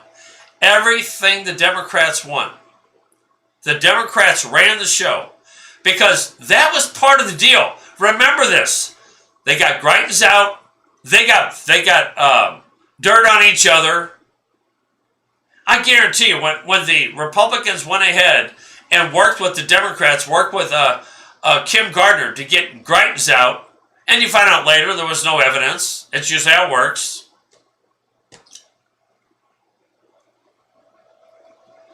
But when they did that, the established Republicans did their very best to get rid of them. And here's the key, just so everybody understands. Every single person involved in that is doing so much better today. One of them is the Lieutenant Governor, Mike Kehoe. And a whole bunch of them are working for the state. And they're getting a nice chunk of change, 6 figures, most of them, because they found themselves a permanent job. Oh, yes, it works out great. They want to make an example of what politicians don't toe the line. You are right about that. If you don't toe the line, and I've gotten that from some really good people. By the way, I can't say it yet, but I have some really great information on maybe, and I'm just going to leave it there. I'm not going to say yes or no if you say it, because I don't know if I got to make sure it's okay to say this, but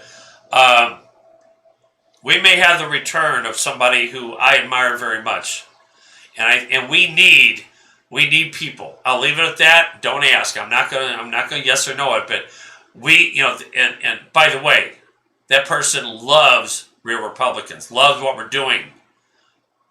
Loves it because he knows it. He knows that you have to go out. You got to get money for a campaign.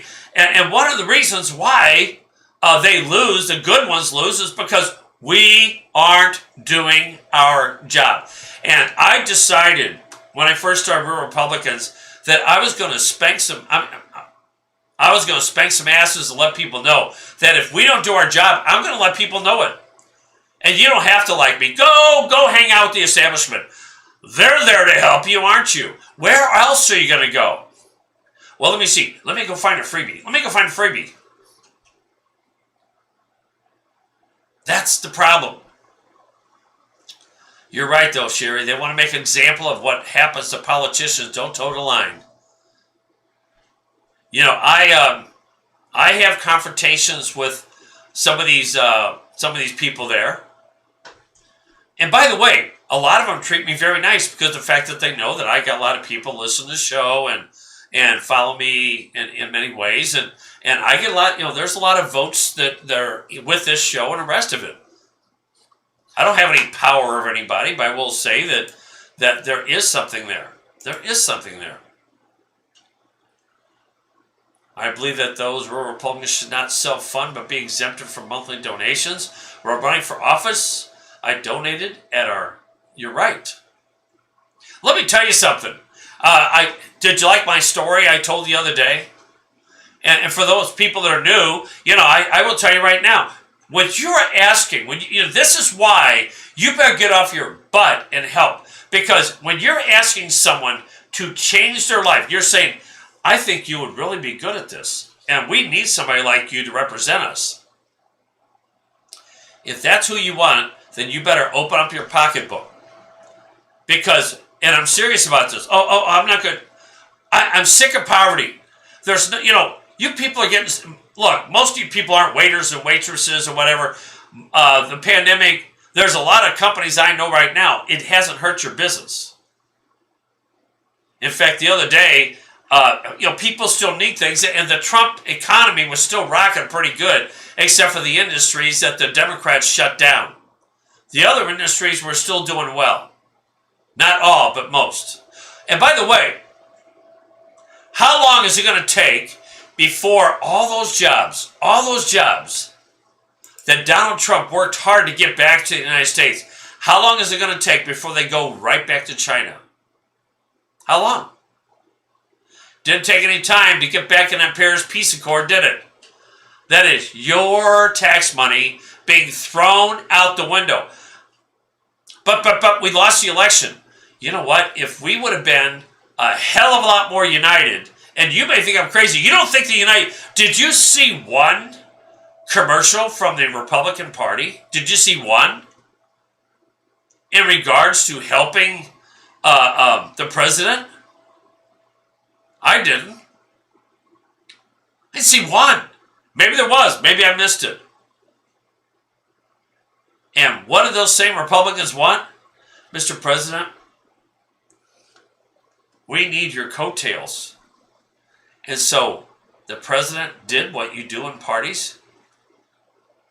He went out there and helped them. He helped them.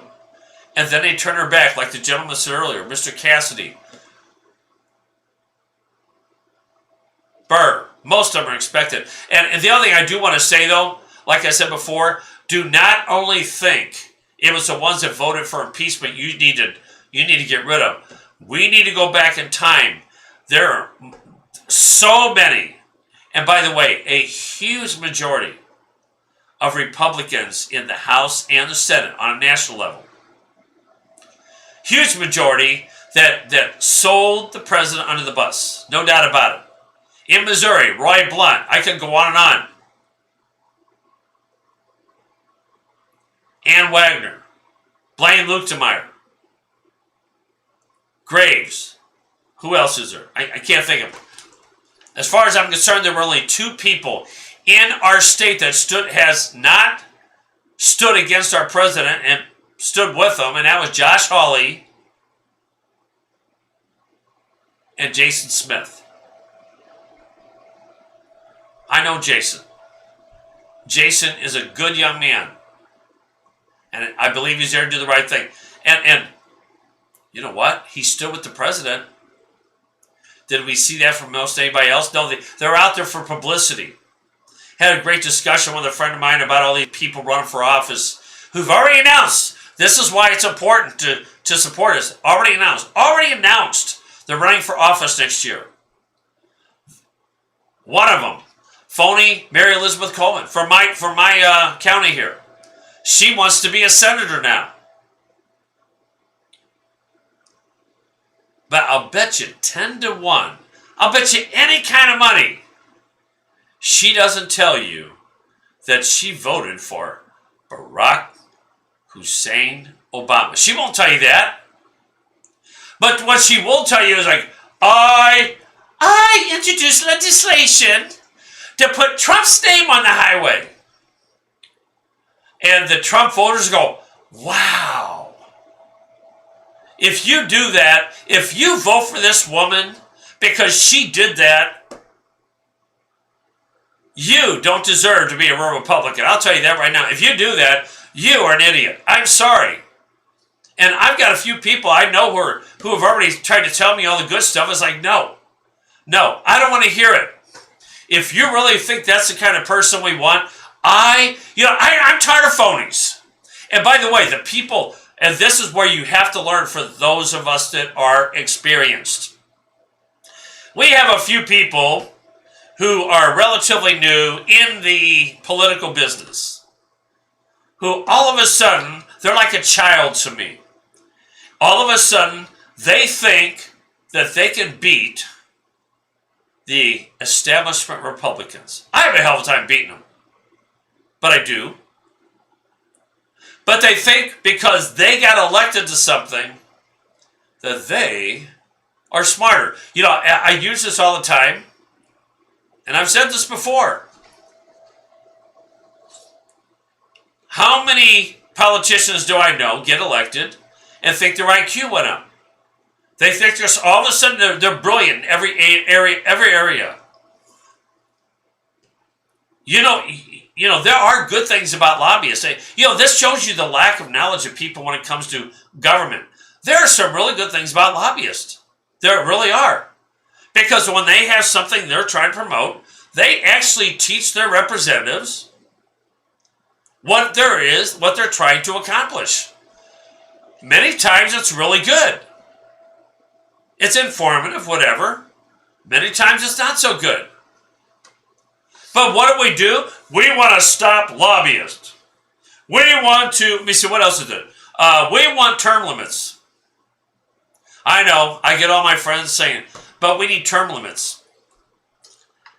I know where you're coming from with that. I used to feel like that. I don't anymore. I haven't for a while. And the reason is, what, you want the same people? Hell no, we have term limits. We already have term limits. You know what? The brilliance of the founders was not putting term limits in there. They made suggestions. But now, you want government to do something you can't do. Doc Neely could have continued being in the legislature. Well, why does he run for something else? Well, he did. God bless him for that. But because of the fact that we go out of our way and we tell people that you don't need to run for office. I hope I did those. I did. That we tell people that or was I there? That you can't run anymore because you've been there for this many years. You need to run for something else. What if you had a great doctor and your doctor, after 10 years, has to quit? He's gotten really good at what he does, and you trust him. But now you've eliminated him. You just said, really, it's really the same thing. You've got a legislator there who's doing a great job for the people in his community. He represents them well. His head's still on forward. It's still on right. He's doing a great job. And you say, no. You run for something else now. But he's doing a great job here. Why would we do that? We're asking government to do something else. I know a lot of people don't like that, but you know what? That's where I've come full circle on that myself. A lot of people have, because they finally figured out that we're asking government to do something that we won't do. And I find that atrocious. I think that if we're going to be good citizens, then let's act like good citizens and do what we need to do. All right. I know people are dying to hear the bull. But you know what? When I look at these headlines, really, voting machine scandals and all these things, they're there. It's too late. By the way, I love what Kamala Harris said. I did. I love what she said. There was no plan for COVID vaccinations. Oh, good God. There was no plan. Well, the president had a plan, but you guys screwed it up. I wonder if I can play that. She's such an idiot. I mean, my God, you talk about, we have so many idiots in office, it's not even funny, and then we sit there and complain. No, we can change that. That's the one thing I tell you right now. I am a positive thinker. We absolutely can change all this stuff. We can. I gotta see if we can do this here. Let me see if we can play. Let me are we here? Yeah, let's go ahead and play this real quick. Inside the machine, what are you finding is harder about the pandemic? Like, how are you finding the hole is deeper? I mean, the challenge, Mike, is, you know, what I explained to the mayors. There was no stockpile, right? It's, in many ways... No stockpile of vaccines, right? So we're looking at this. There was no national strategy or plan for vaccinations. We were leaving it to the states and local leaders to try and figure it out. And so in many ways, we're starting from scratch on something that's been raging for almost an entire year. And that's, And so are you having to adjust your sights now of what's possible, given that? And to challenge that everything is possible, we've got to figure out a way. That has to be our standard. Our standard has to be everything is possible, but we're going to have to work like heck to get it done. Which means, again, no patience for... I have to say this real quick. If I'm not mistaken, maybe I can go back and find a video. They said they had a plan. We are going to do this. They said they had a plan. What happened to it? You know, they were so smart. They had a plan. I remember them saying that. What happened to their plan? Doesn't she look as stupid as they get? All right, let me continue real quick. Delay, no patience for no patience for it can't be done. You know, that's how I feel about it. And maybe that's why everybody was laughing, because sometimes I express that kind of emotion in meetings.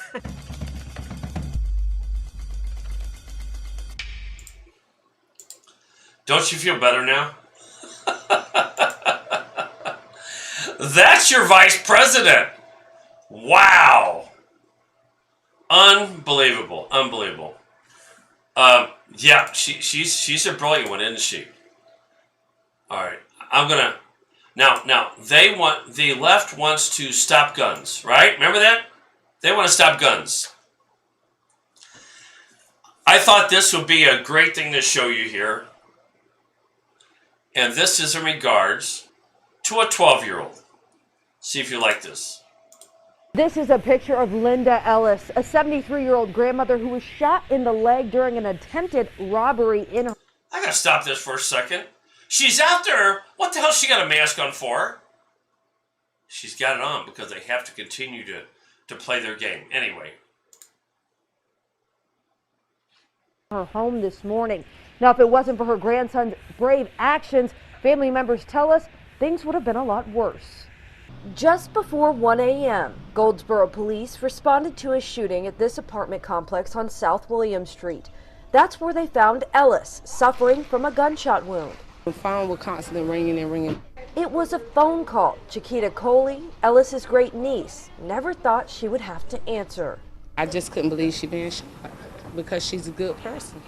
A good person who Coley says didn't deserve this. Police tell us 2 masked suspects forced their way into Ellis's home and demanded money. Why would somebody come in her house and do this? Family members tell us when they told the robbers they didn't have any cash, Ellis was shot in the leg. Ellis's grandson was home at the time. They tell us he grabbed a gun and started shooting at the intruders in self-defense. The suspects ran away. But I knew God was on our side. Police tell us they found one of the intruders, 19-year-old Khalil Herring, down the road suffering from a gunshot wound. He was taken to the hospital and died of his injuries. As for Ellis, she remains in the hospital. She's stable, but she's, in pain. Coley tells us the 12-year-old is doing okay and that they're all just trying to get through this together as a family. We're emotional about it. She been here for so many years. So what do you think of that? A 12-year-old. I love it. I love it. That's what we do. You know what? When you have a gun, you can do that. Let me see. Let's not have any guns by 12 years old. I wonder how many people could complain about that. What's a 12-year-old doing with a gun? Just let them go. That's what they do. Let him go. You know, he's too young to be doing that stuff. Guess what? He nailed one of them. He got one that will never go back and do that again. They won't. They won't be doing it. How you like that? I love it. 12-year-old. I mean, that was one of my favorite stories I saw. All right. What are you saying here, Herbert? Consider goal number 15, get control of one or both of the political parties in the United States until you're able to identify and verbalize that the Communist Party USA has successfully infiltrated everything important in our great country. Well, but you know what? You can see, here's part of it. You know, look, I'm not trying to be rude here. But this is all philosophical stuff. Get control. Do this. How do you do that? How do you do that? That's all. Look, I'm not trying to knock you for that. It sounds like, no offense, it sounds like somebody on the side, I'm not saying you, somebody on the side that's saying, that's all you got to do. I have all the answers. Where the hell are you? Why don't you run for office? Why don't you do this? Why don't you do that? I just ask. Not trying to be rude. There are so many. I know it bothers people, but it's so easy to say things. You have to prove you're a swamp rat. Well, you actually, you know what it is? It really amounts to this, and this is why I do this show. Most people do not know how the game is played. They really don't know. And they think they know by going on Facebook or their particular news feeds. That's what they think. They think they know by that. I know people in office, and I think my friend Jim Neely would agree with this. Yeah, I'm going to say, hey, Jim, that there's a lot of people in office that are not very good politically. That's not really what they're there for, but they understand, but there are other people that are. There are some people that get there because they're so good politically. They know how to play you like a harp. My God, it's so easy. It's so easy to go in front of a crowd, as long as I'm not there, and give you the biggest pile of garbage you ever heard, especially the newcomers, because newcomers, they go, oh, wow, I didn't know that. That person cares. I love Candace Owens. I think she's really smart. Why are we asking Candace Owens to be a governor? Why are we asking her to be run for president?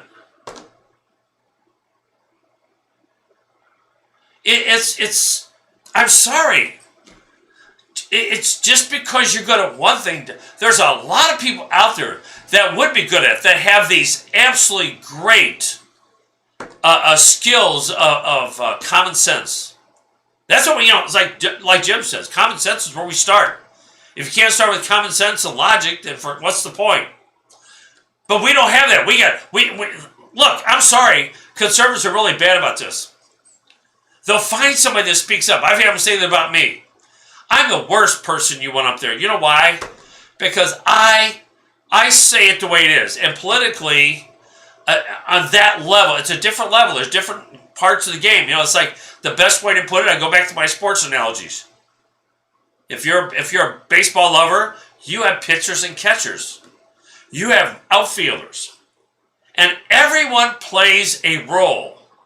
And just because you're a really good outfielder doesn't mean you're a good pitcher. Just because you're a really good pitcher doesn't mean you're a good catcher. Everyone has a talent. I believe that to the depths of my being. Everyone has a talent. I remember when I was a baseball coach, I'd have these players there, and some of them were so good at things, I had to explain to them why they were good.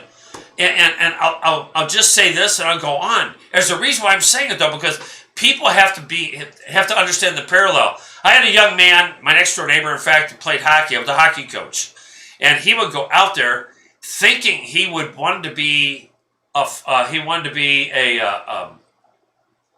was it, forward or something, whatever it was, a shooter. And he really wasn't a good shooter.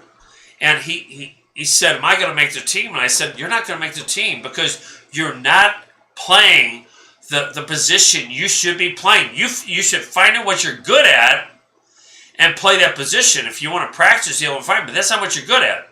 And so I told him, I said, you know a guy named Phil Esposito, he was the garbage goal king. He stood for that net, and he gave the goalie and the defenseman hell. He did. And he was one of the greatest garbage goal guys that there was. He said, you really think I could do that? And he said, that's what you could do. And Tim did it. Tim went in there and did it. I was so proud of him. Made the team, became one of our best players because he played the position he was best at. You know, I am not good at certain things. You know, we need to do certain things art-wise. I got my friend. I hate to ask her things, you know, but I will. But we need other people to volunteer and say, this is what I'm good at. Volunteer your services. Penny has told me things that we can do. Penny, you have a great idea.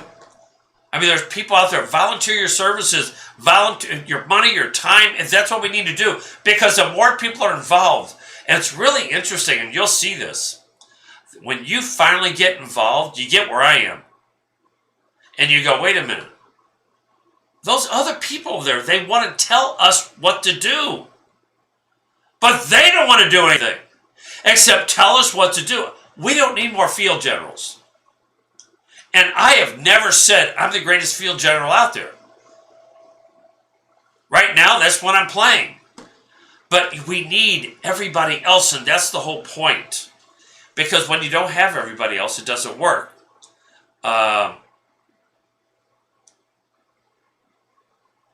So I'm looking at something here. By the way, have you known that they are saying, don't you find this interesting? Why is the military still in D.C.? And also, the lies that came from the left and the establishment, they knew it. President Trump offered up front, he says, we're going to have a rally there. You're more than welcome to have more people there, just in case. You never know what can happen.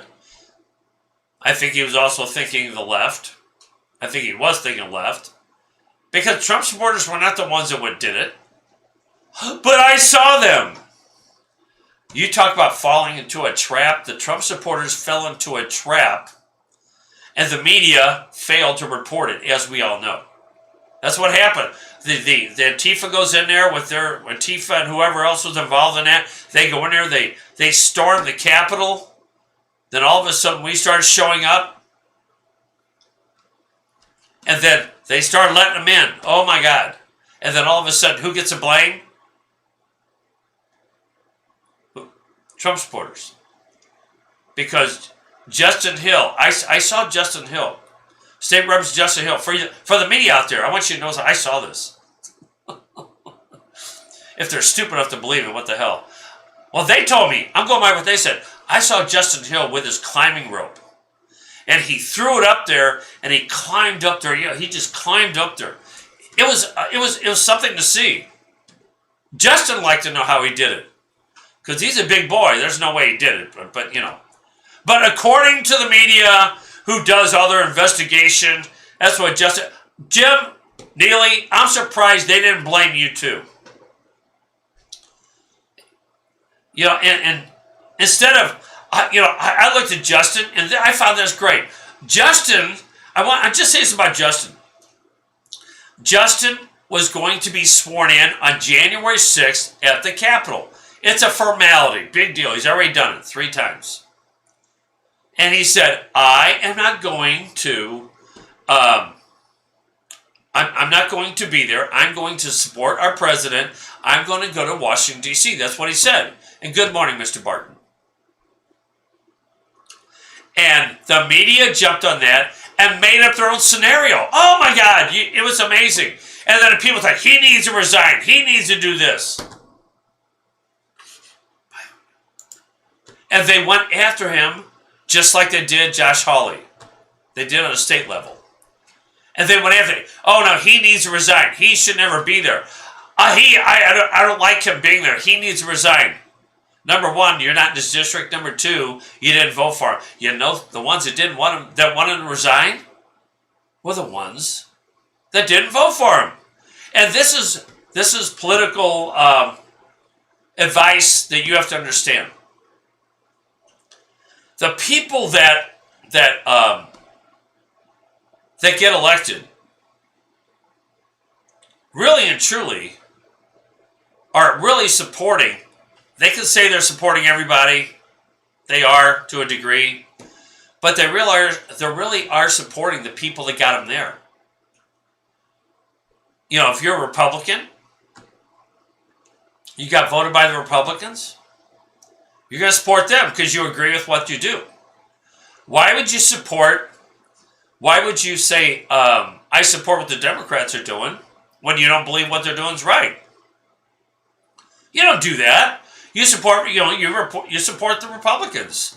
Remember, it's the Democrats and the establishment, but anyway, it's the Democrats who want you to fail. Remember years ago when, I guess it was 4 years ago when Trump was elected. No, I take it back. It was longer than that. My God, it was 2008 when 2009, I guess. In 2008, Obama was elected. So in 2009, it was Rush Limbaugh that said, I hope that Barack Obama fails. And the media was like, I can't believe you said that. You're a racist. Of course he's a racist. They didn't use racist as much as they do today. But all he was saying, I hope your policies fail. Aren't you glad that the policies failed? I mean, well, a lot of them made it. They suck. So let's fast forward. Let's go back to the vaccination thing. Trump worked his tail off with the administration. I mean, he didn't do it himself, but he made sure that those things were in progress to make sure the vaccination things come out. Whether you want it or not, he said, if you ask, we'll make sure you get it. And then you got to hear the Democrats complain. It's amazing to me. They got to hear Democrats complain and say, it's taken forever. Even though when he first announced it, they said it can't be done. It takes years to do that stuff. So we finally, he's getting to the point, and right after the election, isn't it great how corporate is? After the election, they said, yeah, we got it. But up until then, the Democrats complained he didn't have a plan. He's doing more than any president in history. It was just an unbelievable things he did. And the media didn't pay attention to a thing, of course. As the campaign is going on, when Trump is out talking to people and Biden is in his basement with his mask on, amazing. It's just still hard to believe where we are today. But anyway, I do remember Biden saying that we have a plan. That Donald Trump hasn't done what he needs to do, which was, we all knew it was bull, but he didn't do what he needed to do. And so what happens? He's got a plan. So it comes up, and then you hear Kamala Harris go, we don't have a plan. We were left. Wait a minute, you told everybody you had a plan. I think they're too busy. And what are they doing right now? What are the Democrats doing right now? Instead of doing their best, pushing legislation, if they think the vaccination, to do everything they can to say, we have to work together. Let's try this. We have to work together to make sure that we get the vaccinations out to everybody that wants them, wants to get it done. We have to do that. Not us. We're the Democrats. We're going to make sure we impeach Trump again. That's what they did. They knew up front. You know why they wasted time on that? Because it was all about publicity. And never forget that when they do this stuff, more money rolls into their coffers. That's how it works. And by the way, don't you love it when you get these messages, emails? How many of you got messages from Nikki Haley? Yes, Nikki. How much money do you want? I'll send you a bill. How's that? The backstabbers are easy to find. And what really amazes me is the gall that they have. Nikki Haley, as far as I'm concerned, her political career should be over. Shouldn't even be close. But Nikki Haley is still out there asking for money. I can't believe she's doing that. I would at least say let it calm down for a little bit and do something positive. But nope, she comes out swinging. So if you, I don't know of anybody personally that would give her money, because I'm not one of them. But I'm sure, because that's how you get up there. This is how it works, my friends. If you want to get in the upper echelon of the Republican Party, in the establishment, you give her money. That's what you do.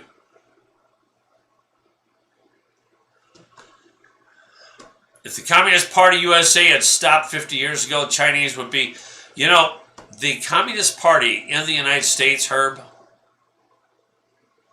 is very active with the Democrat Party and quietly active with some of the Republican Party.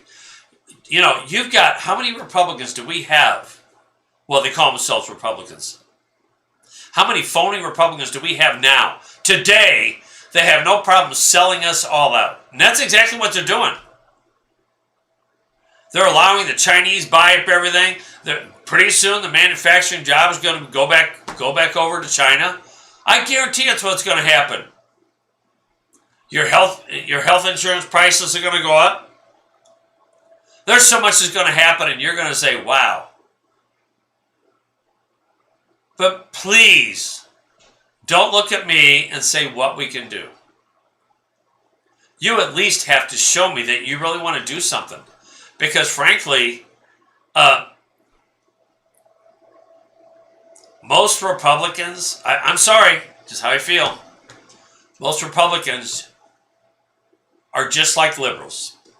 They want to feel good. They want to pick and choose what they want to do, and they say, well, I don't want to do that. I'll just vote for him. Just leave me alone. I'll put my mask on. I'll comply. I'll do everything. I don't want any confrontation. I don't want any stuff. I'll just continue to do what I do, and that's it. Well, Penny, I really hope, and I've got friends throughout the nation, I really hope in time that we do get this where we can help all those people.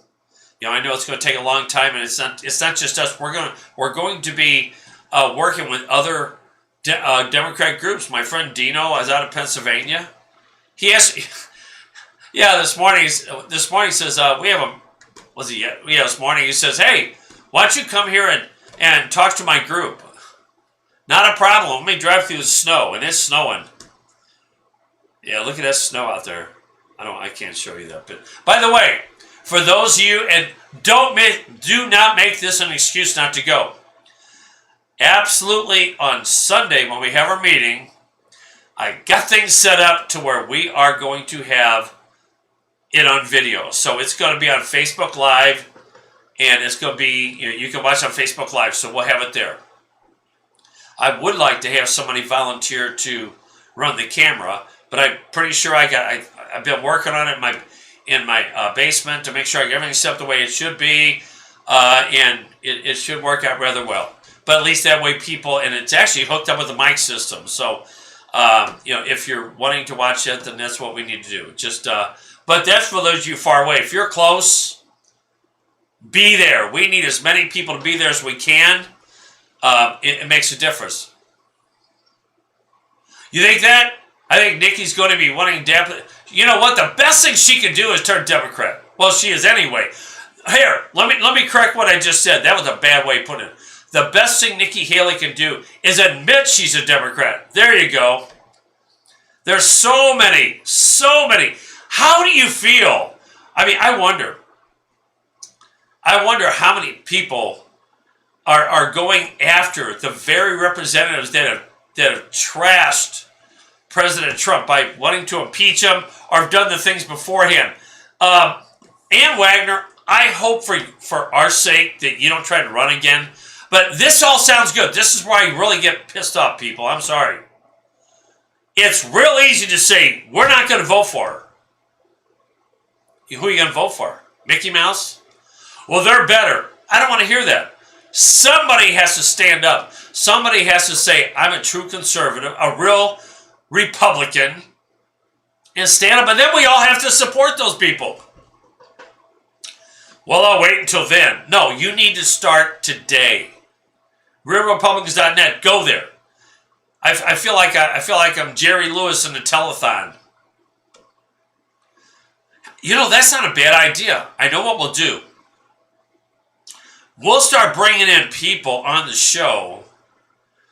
How can we do this? Who actually trusted the establishment. And the establishment infected their minds. Lindsey Graham is a political whore beyond most.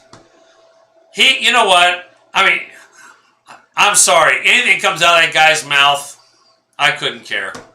He's the biggest political whore out there. He's one of them, just like Nikki and the rest of them. You know, see, that's part of what they do. Sorry, I'm just saying it the way it is. What they do is they know how to call each other out, and they all know they're full of crap. They all know they're lying, because they go in the back room and they go, Nikki, that was pretty good, you know. Hey, I'll come out with something that makes you look bad. Therefore, my people, I'll try to get my people back, and it's going to turn around. It's going to turn around. So, understand. Oh, good God. All right, well, listen, folks, we're about out of time here. So I do hope people do go to RealRepublicans.net. You hear that? RealRepublicans.net. And we are on Facebook as The Real Republicans and Real Republicans. We did it that way because of what happened. And for those of you that are on Real Republicans and get mad at me, I want to let you know right now, you get mad at me because we don't allow, it's not just me, it's somebody else, we don't allow your post to go through because you can't wait to put something on there and show the rest of the Republicans that you're all pissed off about something even though you're not doing anything. I really hope that you don't get mad at me because I don't care. The reason we have those groups is so we can. I don't mind having stuff on there, but if we think it's anything, please understand. If we think it's anything that Facebook is going to look down on, we don't like what Facebook does, but we don't want to take the chance. We don't want to risk having the group shut down because of that. So if that's a problem for you, too bad.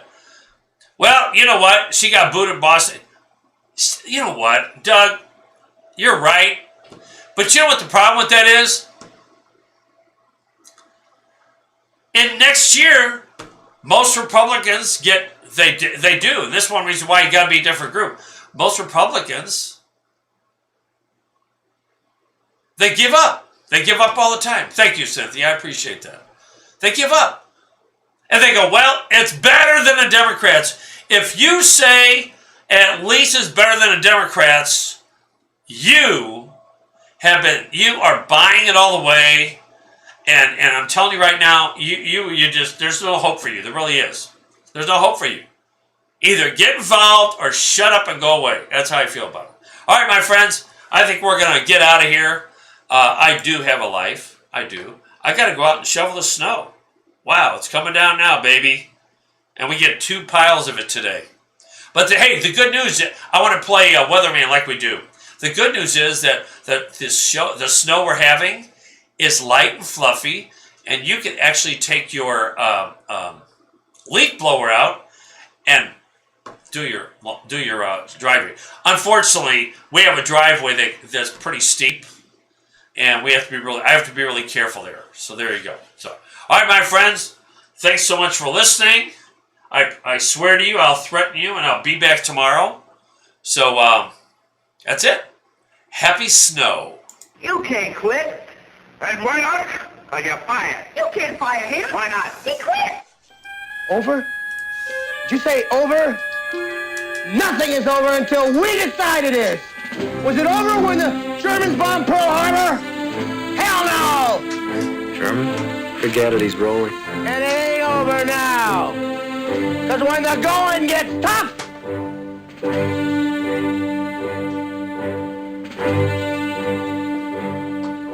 Let's get going! Who's with me? Let's go! Come on! Thanks.